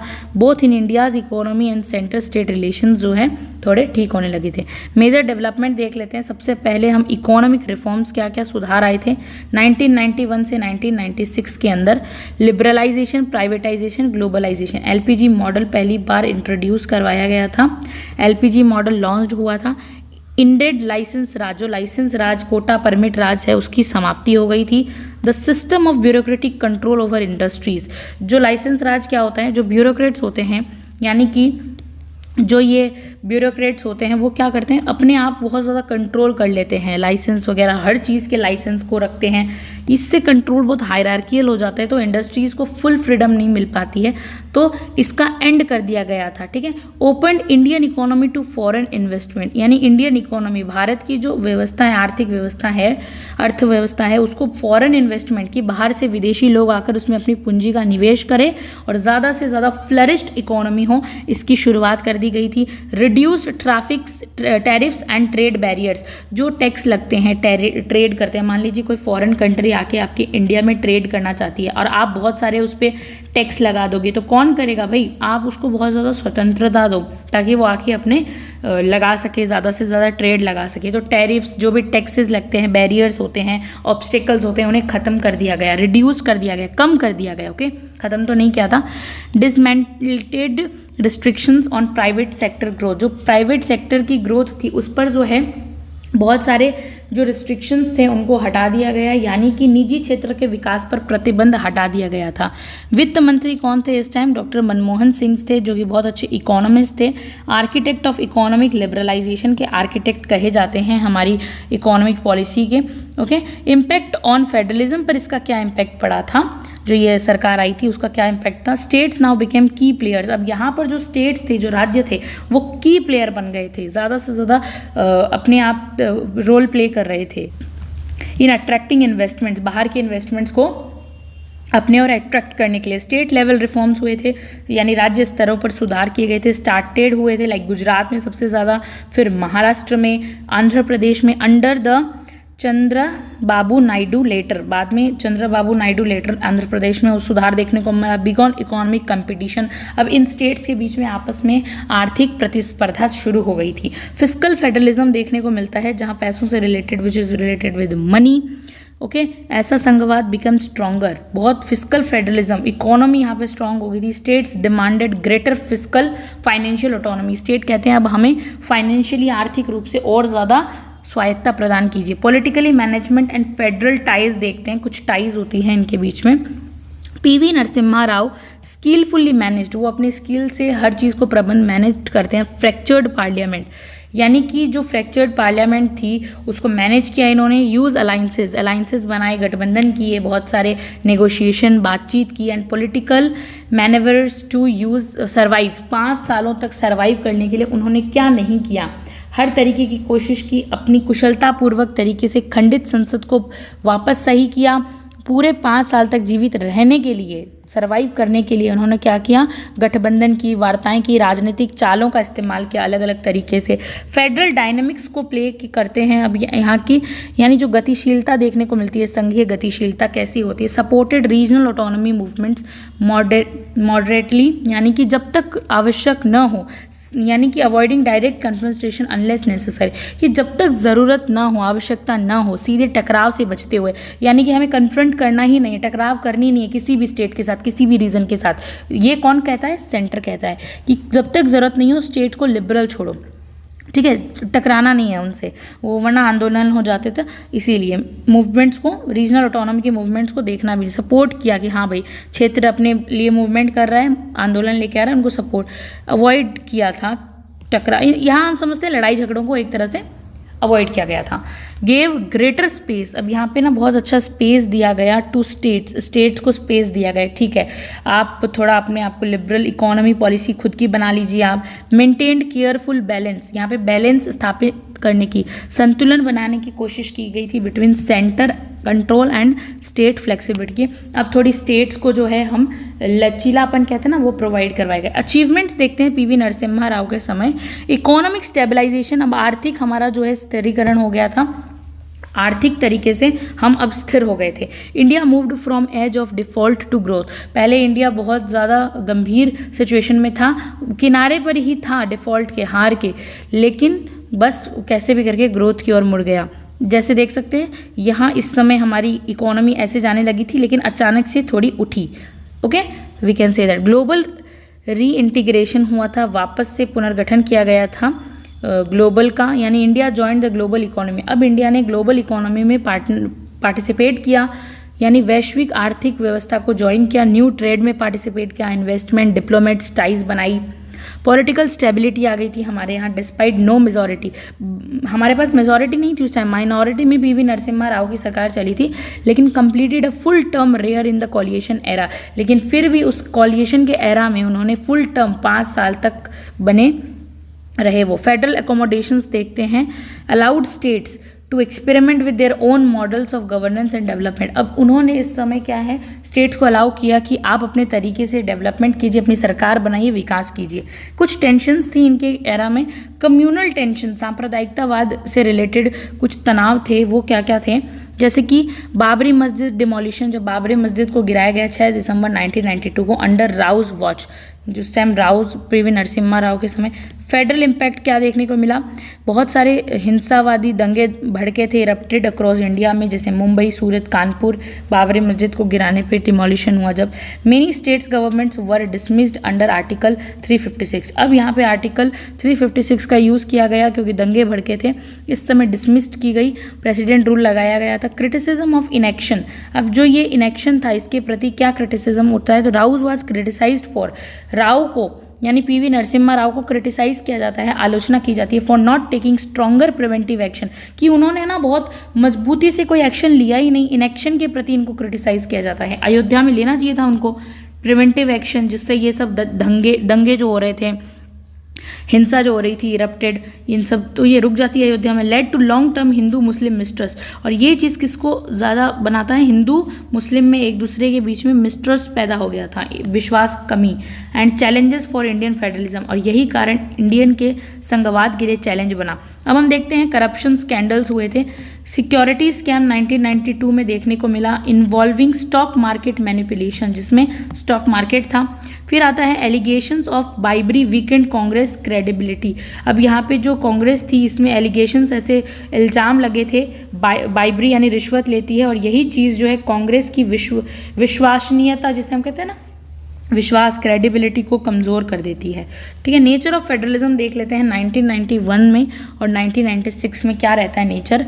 From centralized planning to market driven federalism, पहले कैसी प्लानिंग हुआ करती थी हमारी, बहुत सेंट्रलाइज, हर चीज़ सेंटर डिसाइड करता था, लेकिन बाद में जब इकोनॉमिक सुधार हुए तो मार्केट को हमने संघवाद को सौंप दिया। देखने को मिलता है संघवाद मार्केट ड्रिवन हो गया, हर चीज़ मार्केट ओरिएंटेड हो गई। शिफ्ट फ्रॉम प्लानिंग कमीशन से लेकर अब हम कैसे दिखते थे, स्टेट स्पेसिफिक इकोनॉमिक स्ट्रेटेजी, प्रत्येक स्टेट अपनी स्ट्रेटेजी अपनी तरीके से काम कर रहा था।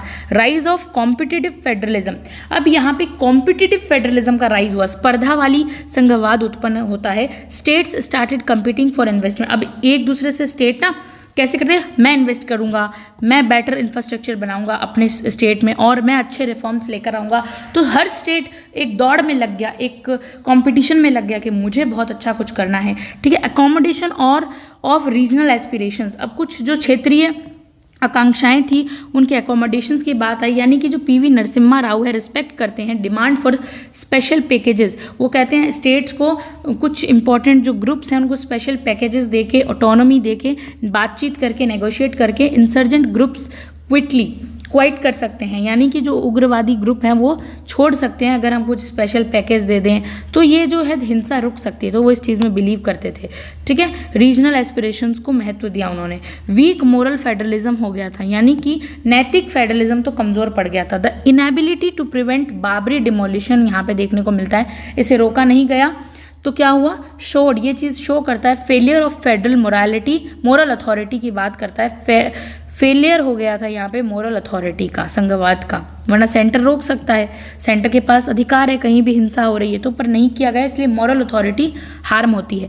तो 10 PV Narasimha Rao created a quit revolution, एक तरह से हम कह सकते हैं रिवॉल्यूशन, क्रांति को उन्होंने कहा कि नहीं छोड़ो, क्रांति नहीं होनी चाहिए, इसको क्रिएट किया। Changing India from state controlled centralize structure to market based, अब इस चीज़ में सेंट्रलाइज्ड हटकर मार्केट बेस्ड बन गया, यानी कि डिसेंट्रलाइज्ड फेडरेशन देखने को मिला। Albeit with some serious social cost, लेकिन इसके सोशल कॉस्ट हमें चुकानी पड़ी थी, जैसे कि बाबरी डिमोलिशन। अब हम देखते हैं हंग गवर्नमेंट आती है जो कि 1996 से 1999 तक आती है। ओके, तो ये हंग गवर्नमेंट क्या होती है वो हम समझेंगे, लेकिन पहले हम समझते हैं what it's hung government. Hung government ऐसी गवर्नमेंट होती है, मान लीजिए पार्टी ए है, ठीक है, लेकिन उसको वोट, उसने इलेक्शन लड़ा, लेकिन उसको कोई एक पार्टी है, उसको कोई इनफ सीट्स नहीं मिली है, ठीक है, इनफ सीट्स नहीं मिली है, तो क्या होगा, अब ये तो जीत नहीं पाएगी, रूल अलोन नहीं कर सकती है ना, तो इसमें क्या होगा, ये टीम अप करेगी, टीम बनाएगी, एक दूसरे के साथ हंग हो जाएगी दूसरी पार्टी के साथ, यानी हम कह सकते हैं लटक जाएगी, इसका लोकल मीनिंग तो यही है। ओके, तो हम गवर्नमेंट वैसी गवर्नमेंट होती है जो खुद मेजॉरिटी में नहीं है, टीम अप करके अपना काम चलाती है। तो ऐसी सरकार भी आई थी भारत के अंदर 1996 से 1999 तक। अटल बिहारी वाजपेयी फर्स्ट गवर्नमेंट जिसे कहा जाता है। तो देखते हैं, मई 1996 से 13 डेज की सरकार जिसे कहा जाता है। देखिए आप कितने कम दिनों के लिए आई थी ये सरकार। पार्टी कौन सी थी? भारतीय जनता पार्टी, पहली बार बीजेपी। सिचुएशन क्या थी? लार्जेस्ट पार्टी थी ये, पर इसके पास मेजॉरिटी नहीं थी। अब बताइए, लार्जेस्ट पार्टी और मेजॉरिटी नहीं है, इसका मतलब बीजेपी की लार्जेस्ट पार्टी है, सिचुएशन ये है कि मेजॉरिटी नहीं है। Fail to get support from other parties, और इसको सपोर्ट भी नहीं मिला था अदर पार्टीज से। मेजर इवेंट क्या हुए थे? Vajpayee resign before facing the trust vote. Vajpayee ने पहले ही रिजाइन कर दिया ताकि जो ट्रस्ट वोट जो होता है वो फेस ही नहीं किया इन्होंने। इम्पैक्ट था, showed BJP limited acceptability at that time. BJP ने अपनी एक्सेप्ट किया इस चीज़ को। Proved coalition building was essential, और ये चीज़ वहाँ पर प्रूफ होती है कि कोलिएशन बिल्डिंग ज़रूरी है, गठबंधन होना ज़रूरी है इन इंडियन पॉलिटिक्स, राजनीति के अंदर। एच.डी. देवे गौड़ा गवर्नमेंट्स आती हैं जून 1996 से 1997 तक, एक साल के लिए। जनता दल की होती है, यूनाइटेड फ्रंट होता है, 13 पार्टीज होती है इसके अंदर, मिक्स मिलकर बनाती हैं। एक्सटर्नल सपोर्ट कौन करता है इसे? कांग्रेस करता है। इसके की अचीवमेंट्स क्या थे?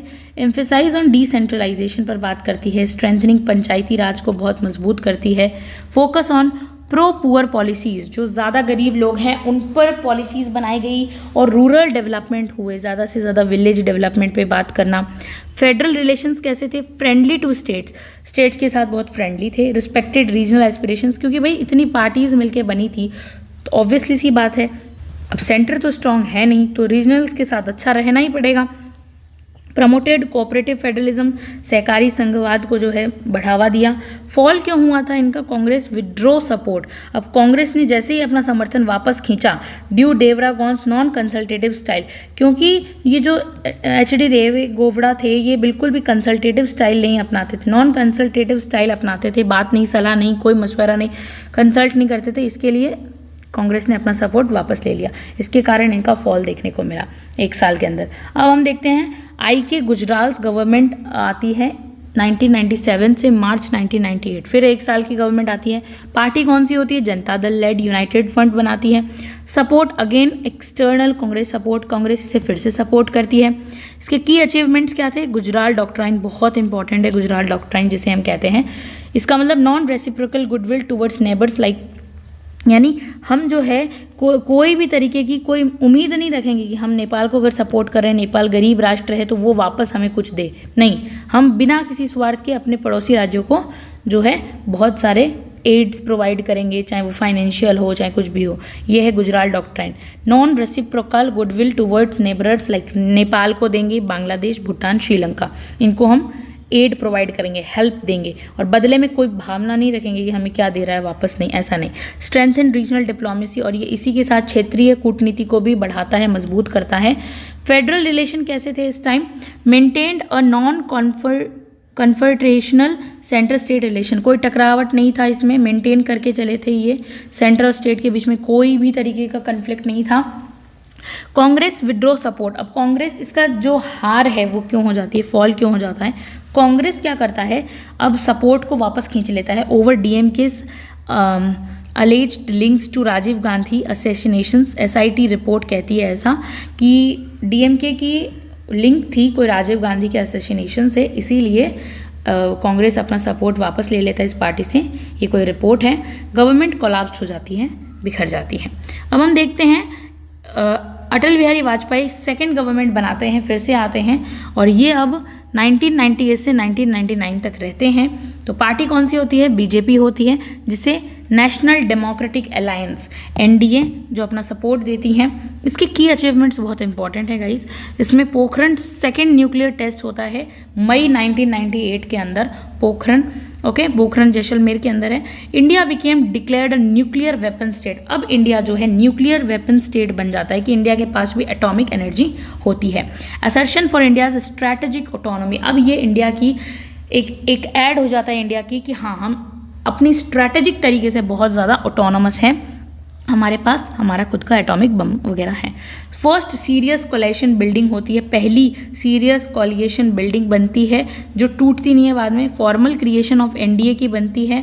फॉर्मल क्रिएशन यानी कि ये कोलिशन जो है, ये गठबंधन जो है, ये अब जो है फॉर्मल बन गया है, जिसमें कौन कौन पार्टनर है, जेडीयू पार्टनर है, ओके, जेडीयू है, और आईएडीएमके है, और अकाली दल है, ठीक है। ये 3 हैं इनके पार्टनर्स एनडीए के, जिसमें फेडरल रिलेशंस कैसे थे, यानी कि संघवाद के जो सेंटर स्टेट के रिलेशंस कैसे थे, अलायंस बेस्ड ऑन फेडरलिज्म। ये जो बना था ना, ये गठबंधन बना था, अलायंस बना था, ये संधि कैसी हुई थी, बेस्ड ऑन फेडरलिज्म के आधार पर ही थी। More regional parties become national power brokers. इसका मतलब जो रीजनल पार्टीज थी, जो क्षेत्रीय दल थे, यही कारण बनते हैं नेशनल पावर को ब्रोकर्स, यही ब्रेक करते हैं। फॉल हो जाता है इनका। Government lost trust bye 1 vote, 1 vote की कमी रह जाती है इसमें, अप्रैल 1999 को, आफ्टर जयललिता विथड्रू सपोर्ट, ठीक है। ये जयललिता की पार्टी थी, इससे विथड्रू मिल जाता है, सपोर्ट छीन लिया जाता है, तो इससे एक वोट कम पड़ जाता है, इसकी वजह से कोलैप्स हो जाती है, गवर्नमेंट खत्म हो जाती है। ओवरऑल हम देखते हैं इम्पैक्ट क्या था हंग पार्लियामेंट्स का 1996 से 1999 में।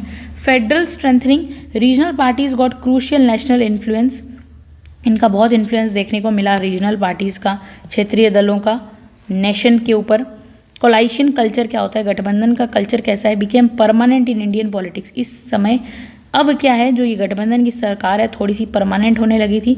स्टेट्स बार्गेनिंग पावर, स्टेट्स फिर भी किस चीज़ को बार्गेन, सौदेबाजी कर रहे थे, हमें पावर दो, इंक्रीज करो एट द नेशनल लेवल, हमें नेशनल लेवल पे पावर दी जानी चाहिए।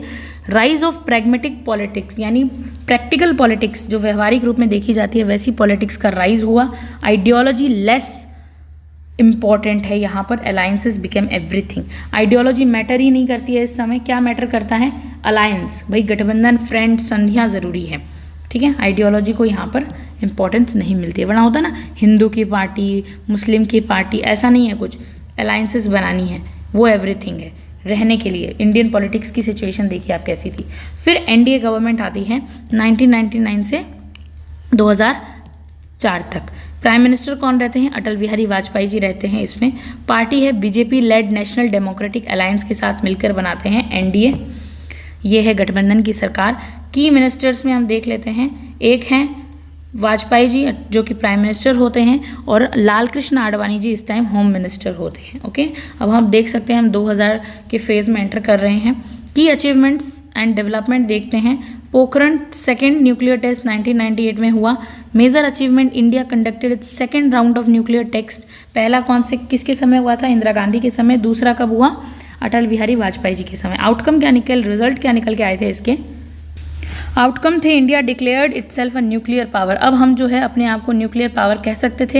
एस्टैब्लिश इंडियाज स्ट्रैटेजिक ऑटोनॉमी, अब ये स्ट्रैटेजिक ऑटोनॉमी थी इंडिया की। इसका इम्पैक्ट क्या पड़ा था गाइस, इसका इम्पैक्ट पड़ा था ग्लोबल रिएक्शंस जो थे ना was mixed, but it's bolstered India's defence capability. मतलब बहुत सारे हमें ऐसे सुनने को मिला था, हम पे सैंक्शंस लग गए थे, हमें रोक दिया गया था, लेकिन हमारे लिए बहुत ज़रूरी था डिफेंस के लिए हमारी कैपेबिलिटीज़ को उजागर करना था। इकोनॉमिक रिफॉर्म्स आते हैं इस टाइम।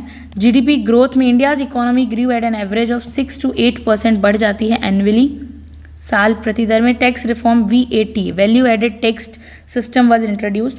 वैट कब लाया गया था, value added tax system was introduced.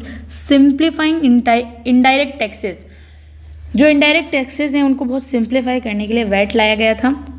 Foreign investment देखने को मिला था। Attracted global investments in telecom, infrastructure and automobile sectors.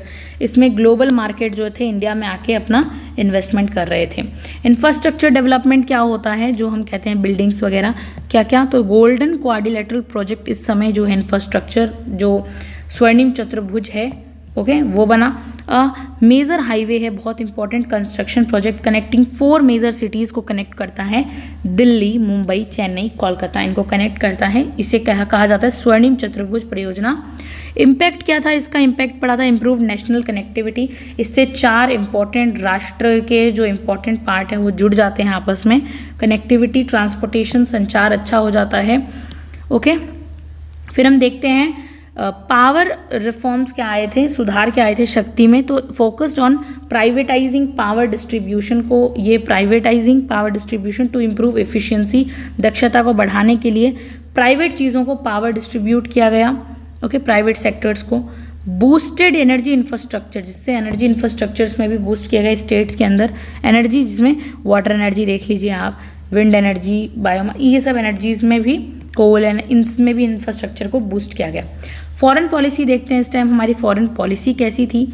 तो इस टाइम क्या हुआ था, इम्प्रूव्ड रिलेशंस विद यूएसए, हमारे जो है यूएसए के साथ रिलेशंस अच्छे बने थे। India built a closer relationship with United States के साथ अच्छे संबंध बन गए थे इंडिया के, स्पेशली आफ्टर न्यूक्लियर टेस्ट के बाद।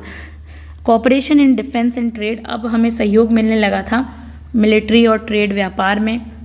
स्ट्रेंथेंड रीजनल इन्फ्लुएंसेस, अब हम देखते हैं मजबूती मिली थी हमारे रीजन्स को, like improved ties with Sri Lanka के साथ और बांग्लादेश के साथ हमारी मित्रता टाइज हो गई थी। Focus on South Asian cooperation, अब हम किस पे फोकस करने लगे थे, साउथ एशियन कॉपरेशन, यानी जो हमारे साउथ एशियन जो कंट्रीज़ हैं उनके साथ कॉपरेट करके काम करने में। पॉवर्टी एविएशन होता है सोशल वेलफेयर, यानी पॉवर्टी को ख़त्म किया जाता है और सोशल वेलफेयर, सामाजिक कल्याण की बात की जाती है। National rural employment guarantee act, NREGA को इंट्रोड्यूस करवाया गया। Provide employment guarantee act to rural people, ये रूरल पुअर लोगों को गारंटी एक्ट देता है। Key step towards inclusive growth, ये इंक्लूसिव ग्रोथ का कारण भी बनता है, ओके। पॉवर्टी को हटाने के लिए नरेगा इंट्रोड्यूस करवाया गया। डिजिटल एंड कम्युनिकेशन ग्रोथ आती है अब, यानी कि ऐसा एरा जिसमें हम टेक्निकली बहुत ज़्यादा ग्रो करते हैं, संचार बढ़ता है, ग्रोथ बढ़ती है। टेलीकॉम रिवोल्यूशन आता है, ऐसी क्रांति जो कि किसके क्षेत्र में होती है, टेलीकॉम यानी संचार के क्षेत्र में होती है। Under Pramod Mahajan, India witnesses a massive growth in telecom, Pramod Mahajan के अंडर हम देखते हैं मोबाइल नेटवर्क्स के अंदर इंडिया के अंदर बहुत ग्रोथ देखने को मिलती है। इस दौरान इंडियाज़ मोबाइल सब्सक्राइबर, जो मोबाइल खरीदने वाले लोग थे, बेस ग्रू रैपिडली बढ़ जाते हैं, bringing technology to rural areas, और ये गाँवों के स्तर तक भी जो ये टेक्नोलॉजी पहुँच जाती है। नेशनल सिक्योरिटी डिफेंस की जब हम बात करते हैं वो भी बहुत अच्छा हो जाता है। इसमें कारगिल वॉर होता है 1999 के अंदर, ठीक है, Kargil war. India faced N aggressive military action from Pakistan, हम पर एक मिलिट्री एक्शन करता है इन कारगिल, जम्मू कश्मीर के अंदर, फिर वॉर होता है, हम जीत भी जाते हैं कारगिल वॉर। एनडीए गवर्नमेंट का रिस्पांस क्या होता है, सक्सेसफुल मिलिट्री ऑपरेशंस होते हैं उसके अंदर, led to India reclaiming Kargil, जो इंडिया है रिक्लेम करता है कारगिल के ऊपर। Major boost to national security, यहाँ पे नेशनल सिक्योरिटी की बात आई तो सेंटर और स्ट्रांग होकर पाकिस्तान पे वापस अटैक करता है और हम अपनी डिफेंस को, कैपेसिटी को सही कर लेते हैं, योग्यता दिखाते हैं। कश्मीर पीस इनिशिएटिव्स लेते हैं। इम्प्रूव्ड इंटरनल सिक्योरिटी, हम अपनी आंतरिक सुरक्षा को मजबूत करते हैं। काउंटर टेररिज्म की हम पॉलिसी अपनाते हैं कि अगर पाकिस्तान ने हम पे टेररिज्म अटैक किया तो फिर हम काउंटर करेंगे वापस उसे, पहले नहीं करेंगे, अगर वो हम पे कोई करेगा तब हम करेंगे। ऑपरेशंस इन जम्मू कश्मीर में काउंटर टेररिज्म किया जाता है। चैलेंजर और क्रिटिसिज्म देखते हैं। कम्युनल टेंशन्स बढ़ जाती है, सांप्रदायिकता के दंगे भड़कते हैं। गुजरात राइट्स 2002 के अंदर देखने को मिलती है। अंडर चीफ मिनिस्टर कौन थे, नरेंद्र मोदी। यहाँ पे गुजरात में फेस नेशनल क्रिटिसिज्म, जो सांप्रदायिकता के दंगे जो भड़कते हैं उससे नरेंद्र मोदी को पूरे नेशनल भर में, नेशंस के अंदर क्रिटिसिज्म देखने को मिला। स्ट्रेंड फेडरल रिलेशंस, ये एक दाग लगाता है आपके संघवाद के संबंधों पर, due to controversial handling of the rights, क्योंकि आप किस तरीके से हैंडल कर रहे थे, गुजरात के जो राइट्स हुए थे उनको कंट्रोवर्शियल तरीके से हैंडल कर रहे थे, लोग बातें बना रहे थे उस चीज़ पे, बोल रहे थे क्या है ये, इतना क्यों उस टाइम। कोलिएशन पॉलिटिक्स देखने को मिलती है, गठबंधन की सरकार। As an alliance based government some time struggle to manage diverse regional party. देखिए कोलिएशन यानी गठबंधन की सरकार क्या होता है, बहुत लोगों से, बहुत रीजनल पार्टी से मिलकर बनती है, ठीक है। तो क्या होता है, मिलकर बनती है, बहुत अलग अलग डिफरेंट पार्टीज़ है, तो यहाँ पे स्ट्रगल तो होंगे ही, और स्ट्रगल होंगे तो उन्हें मैनेज करना बहुत मुश्किल हो जाता है, क्योंकि बहुत सारी रीजनल पार्टी उसके अंदर आती है। इसीलिए फॉल ऑफ गवर्नमेंट अब देखने को मिलता है। 2004 में जनरल इलेक्शंस होते हैं। डिस्पाइट सिग्निफिकेंट अचीवमेंट्स, आपने देखी कितनी अचीवमेंट्स हुई है, लेकिन फिर भी एनडीए गवर्नमेंट वाज डिफीटेड, हार जाती है इन द इलेक्शन, जो जनरल इलेक्शंस होते हैं। बीजेपी लॉस्ट इट्स मेजॉरिटी, अब यहाँ पे बीजेपी अपनी मेजॉरिटी को खो देती है। कांग्रेस लेड बाय सोनिया गांधी, अब कांग्रेस को कौन चलाती है, Sonia Gandhi. Form the next UPA government बनती है अब हमारे यहाँ, जो कि अलायंसेस फिक्स्ड अलायंसेस बन गए थे। यूपीए गवर्नमेंट का एरा देखते हैं 2004 से 2014। प्राइम मिनिस्टर हैं डॉक्टर मनमोहन सिंह इस टाइम।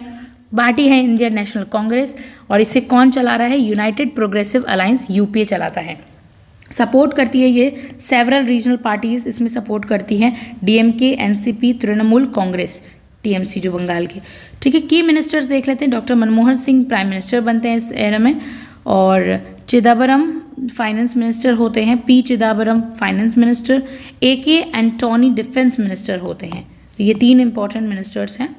की अचीवमेंट्स देखते हैं और डेवलपमेंट देखते हैं। इकोनॉमिक ग्रोथ रिफॉर्म्स आते हैं इसमें, बहुत सारे आर्थिक सुधार, क्योंकि प्राइम मिनिस्टर थे इकोनॉमिस्ट डॉक्टर मनमोहन सिंह, इसीलिए वो सबसे पहले इकोनॉमिक ग्रोथ को हमारे यहाँ पे जो है इंट्रोड्यूस करवाते हैं। जीडीपी ग्रोथ डेवलपमेंट प्रोडक्ट वगैरह जो है उसको ग्रोथ होता है, उसमें वृद्धि देखते हैं जीडीपी में, gross development. Okay, India witnesses robust economic growth. अब इंडिया एक बहुत अच्छी रॉब्यूस्ट होती है कि बहुत वृद्धि देखती है अपनी economy. GDP growth rate 8-9% annually बढ़ जाती है। India become one of the fastest growing economy. अब इंडिया की जो इकोनॉमी है वो ऐसे बढ़ रही थी fastest in the during world. UPA 1 और यूपीए 2 में हम देखें वर्ल्ड में बहुत बढ़ रही थी। इकोनॉमिक रिफॉर्म, आर्थिक सुधार आए थे। राइट टू इन्फॉर्मेशन एक्ट 2005 आया था। ठीक है, उससे ट्रांसपेरेंसी बढ़ती है और एम्पावर्ड करता है। ये किस चीज़ को सशक्त करता है? Citizens to demand transparency. अब सिटीजन्स गवर्नमेंट से सीधा पारदर्शी तरीके से कि हमें हर चीज़ की डिटेल दो, डिमांड कर सकते थे।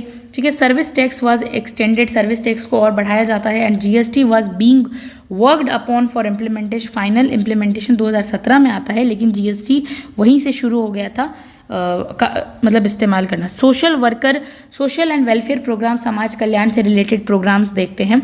National rural employment guarantee act NREGA 2005 launch to ensure guarantee employment to rural household for at least 100 days का वर्क देने का वादा करता है।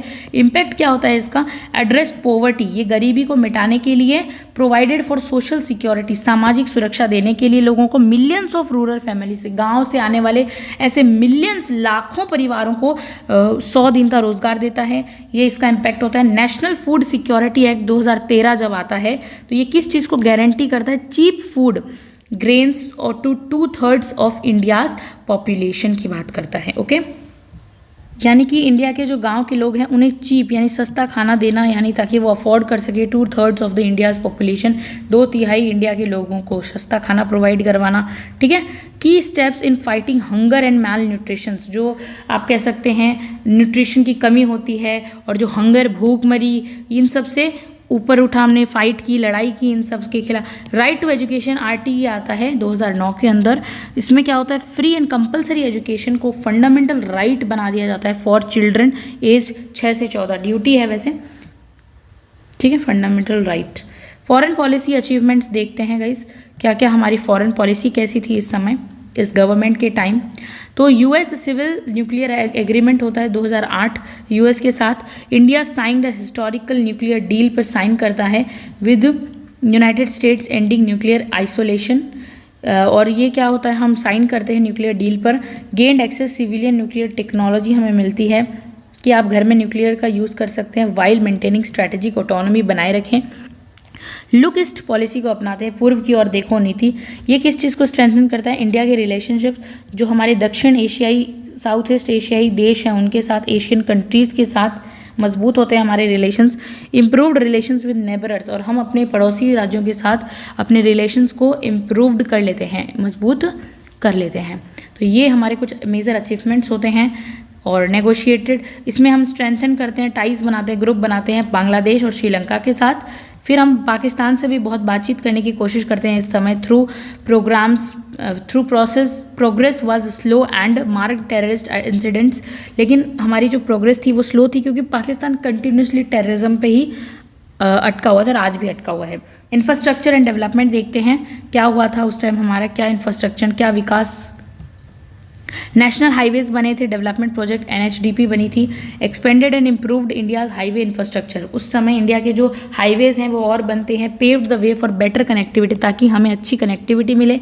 पर्टिकुलरली इन रूरल एरियाज, गांव के जो शहर थे उनमें ज़्यादातर ज़रूरत थी कनेक्टिविटी, हम वहाँ तक कैसे पहुँच पाएँ, इसके लिए बहुत ज़रूरी था कि कनेक्टिविटी बने। India's space and technology advancement बढ़ती है इंडिया की, made significant strides to space exploration, हमने बहुत सारे ट्राई किए थे कि हम स्पेस पे जाए with successful missions like Chandrayaan 1 2008 में सक्सेसफुल होता है, फिर मंगलयान 2013 के अंदर होता है सक्सेसफुल। तो इससे हमने यहाँ हमारा जो स्पेस का मिशन था उसको भी पूरा किया। ओके, फिर हम देखते हैं इंफॉर्मेशन टेक्नोलॉजी सेक्टर में भी बहुत हम वाइडली काम करते हैं, सो फर्दर एक्सपेंशन बढ़ जाते हैं।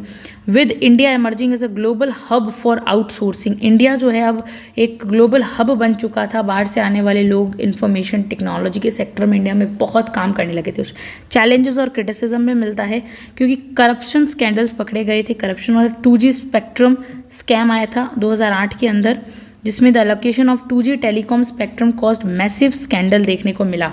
ठीक है, 2G, इसको 2G स्पेक्ट्रम स्कैम कहते हैं, 2008 में था। एलिगेशंस था क्रॉनी कैपिटलिज्म पर कि जो कैपिटलिज्म है बहुत ज़्यादा राक्षस प्रवृत्ति का होता जा रहा है, क्रॉनी होता जा रहा है, करप्शंस को ट्रेनिस्ड द यूपीए गवर्नमेंट्स इमेज, इससे क्या हुआ था, खराब हो गई थी यूपीए गवर्नमेंट की इमेज। कॉमनवेल्थ गेम्स स्कैंडल हुआ था 2010 के अंदर, कॉमनवेल्थ गेम्स स्कैंडल नाम है। This the mismanagement of funds का, निधियों का करप्शंस ऑर्गेनाइज हुए थे इसमें कॉमनवेल्थ गेम्स के अंदर, led to significant public criticism देखने को मिला था। फिर inflation and economic slowdown, यानी कि अब इकोनॉमी की तरीके से हम स्लो होते जा रहे थे। By the second term UPA the government struggled with rising inflation, मतलब जो मुद्रास्फीति है वो बढ़ती जा रही थी बहुत ज़्यादा। ठीक है, स्पेशली फूड इन्फ्लेशन बढ़ता, मतलब महंगाई बहुत ज़्यादा बढ़ गई थी, इकोनॉमिक ग्रोथ स्लो हो गई थी हमारी। जब सेकेंड टर्म आया था यूपीए, दोबारा मनमोहन सिंह प्राइम मिनिस्टर जब बने थे तब की बात है ये। ओके, ग्लोबल फाइनेंशियल क्राइसिस 2008 में हमें फिर से इफेक्ट करती है इंडिया की इकोनॉमी को। फिर हम देखते हैं in effective governance and bureaucracy, जो कि बिल्कुल भी इफेक्टिव नहीं थी, इंडिया की नौकरशाही और गवर्नेंस। अलेज्ड पॉलिसी, यानी जब हमारी अलीग्ड पॉलिसी जो थी वो पैरालाइज हो गई थी ड्यू टू ब्यूरोक्रेटिक हर्डल्स। नौकरशाह जितने भी थे उनकी बहुत ज़्यादा हस्तक्षेप देखने को मिला, इसकी वजह से ये जो हमारी पॉलिसी है वो पैरालाइज हो गई। Inefficiency and lack of decision making, निर्णय निर्माण की शक्ति हमारे पास कम थी during the part second of UPA government. अब इंटरनल सिक्योरिटी के क्या हाल थे इस टाइम। मुंबई टेरर अटैक होता है 2008 के अंदर। The terrorist attack in Mumbai severally damage the countries security framework. अब यहाँ पे जैसे ही अटैक होता है, टेरर अटैक, इस समय क्या होता है, यूपीए गवर्नमेंट की इमेज बहुत ख़राब हो जाती है सिक्योरिटी फ्रेमवर्क को लेके कि आपकी कंट्री के अंदर सिक्योरिटी नहीं है, तभी टेररिस्ट आके अटैक करते हैं। वैसा under intense scrutiny for its handling national security, बहुत सारे क्रिटिसिज्म होता है। की पॉलिटिकल इवेंट्स देख लेते हैं इसके अंदर हम। 2009 में जनरल इलेक्शंस होते हैं जिसमें UPA secured a clear victory, UPA को फिर से क्लियर विक्ट्री मिलती है, जीत मिलती है despite facing serious challenges like, लेकिन फिर भी यूपीए ने बहुत सीरियस चैलेंज फेस किए थे। मुद्रास्फीति हुई थी, करप्शन चार्जेस हुए थे, लेकिन फिर भी बाद में कौन बनता है सरकार, Manmohan Singh was reelected as a prime minister, फिर से बनते हैं। बीजेपी राइज होती है। अब यहाँ पे जो है ना बीजेपी का उदय देखने को मिलता है। Led by Narendra Modi began gaining ground due to criticism of UPA. अब नरेंद्र मोदी कांग्रेस को बहुत ज़्यादा क्रिटिसाइज करते हुए उभरते हैं। UPA governance and handling the corruption scandals, वो कहते हैं करप्शन रोको, इस तरह से कहते हैं कि ये कांग्रेस ने सिर्फ करप्शन ही किया है। रीजनल पार्टीज रोल क्या रहता है, रीजनल पार्टीज का इसमें रोल क्या रहता है, क्षेत्रीय दलों का। Regional parties continue to play crucial role in UPA. UPA जब तक सर्वाइव किया तब तक किसने रोल प्ले किया, जो क्षेत्रीय दल थे उन्होंने रोल प्ले किया, specially with their support in critical votes में भी वो उन्हें सपोर्ट करते थे। ठीक है, जब उनके पास ऐसी सिचुएशन नहीं थी कि लोग उन्हें वोट करें, तब भी यूपीए जो था, ये जो एक अलायंस था, सपोर्ट किया था सेवरल पॉलिटिकल पार्टीज़ ने जो कि क्षेत्रों से आते थे। अब हम देखते हैं फॉल ऑफ यूपीए। अब यूपीए का फॉल हो जाता है 2014 के अंदर। ठीक है, 10 सालों के अंदर आप देख सकते हैं यूपीए का fall. UPA faced a massive defeat, अब यहाँ पे हार होती है इन द जनरल इलेक्शंस। अब बीजेपी लेड बाय एनडीए, जो एनडीए की सरकार फिर से बनती है। Under Narendra Modi swept to power with landslide victory. अब ये एक हमारे कह सकते हैं ना लैंडमार्क ऐतिहासिक जीत होती है एनडीए की, बहुमत के साथ जीतती है। The UPA government faced a public disillusionment. अब एक हम कहते हैं ना इल्यूजमेंट हो जाता है, लोग कुछ दिखाई नहीं देता है, पर्टिकुलरली करप्शन स्कैंडल्स हो गए थे, इसके वजह से स्लो डाउन हो गई थी, यही कारण था फॉल ऑफ यूपीए सेकेंड का। अब हमारे यहाँ पे कौन सी सरकार उभरती है? मोदी गवर्नमेंट, जिसे नॉर्मली कहा जाता है, इसे हम एनडीए गवर्नमेंट कहेंगे। 2014 से अभी तक चली आ रही है। प्राइम मिनिस्टर है नरेंद्र मोदी, पार्टी है Bharatiya Janata party, BJP national democratic alliance NDA जिसे रूल करता है। की मिनिस्टर्स कौन कौन है? 2014 से 2019 का पीरियड है इसका की governance. Okay, Narendra Modi prime minister हैं, अर्जुन जेटली जो finance minister, defence minister briefly कुछ समय के लिए रहे थे। होम मिनिस्टर कौन है? राजनाथ सिंह। सुषमा स्वराज जो पहले थी, ओके, ये एक्सटर्नल अफेयर्स थी उस टाइम, 2014 की बात की गई है, अभी नहीं है। निर्मला सीतारमण अभी क्या है? फाइनेंस मिनिस्टर है, पहले डिफेंस मिनिस्टर थी। स्मृति ईरानी अभी एजुकेशन मिनिस्टर थी उस टाइम, जो 2014 की बात चल रही है यहाँ पे 19 की। Piyush Goyal railway minister, Manohar Parrikar defence minister until 2017 तक रहे थे। प्रकाश जावड़ेकर इन्वायरमेंट। ये कुछ इंपॉर्टेंट नहीं है याद करना, बट पता होना चाहिए हमें कि 2014 के अंदर और 19 के अंदर क्या था। की अचीवमेंट्स देखते हैं, इस डेवलपमेंट क्या विकास हुआ था। तो सबसे पहले हम देखेंगे इकोनॉमिक रिफॉर्म आए से आर्थिक सुधार कैसे आते हैं। तो गुड्स एंड सर्विस टैक्स को 2017 में इंट्रोड्यूस करवाया जाता है। जीएसटी बहुत इंपॉर्टेंट है, GST. Unified the country into single indirect tax market.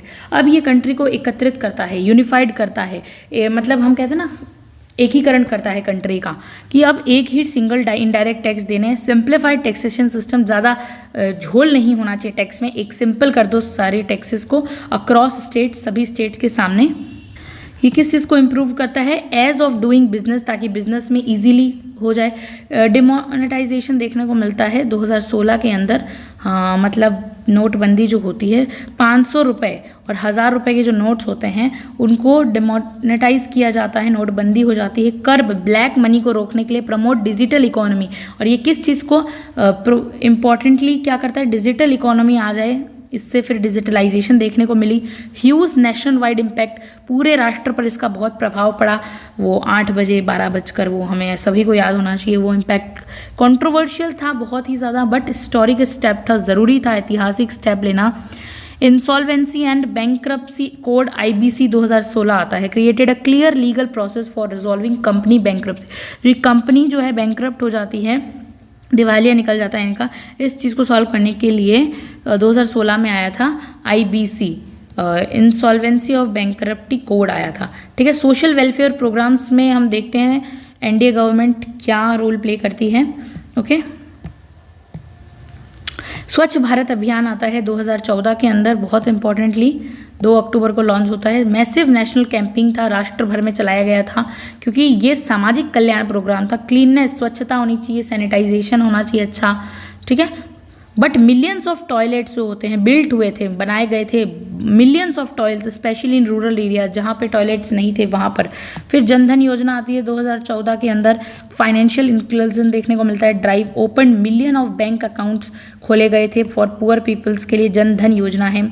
फिर है उज्ज्वल योजना 2016 के अंदर आती है। Provided free LPG, liberalisation, privatisation and globalisation connections, poor लोगों तक, वुमेन तक, जो ट्रेडिशनल चूल्हाज हैं उस चीज़ को रिप्लेस करके उन तक LPG, सॉरी मैंने यहाँ पे LPG को वैसे बता दिया, LPG गैस की कनेक्शंस की बात की गई है। पुअर वुमेन चूल्हा यहाँ पे देखा ना तो याद आया। ओके, फिर आयुष्मान भारत 2018 में लॉन्च किया गया। World largest government health care insurance scheme था सबसे, आयुष्मान भारत वर्ल्ड का largest government health care insurance which is related with स्वास्थ्य स्कीम थी फॉर पुअर लोगों के लिए, गरीब लोगों के लिए।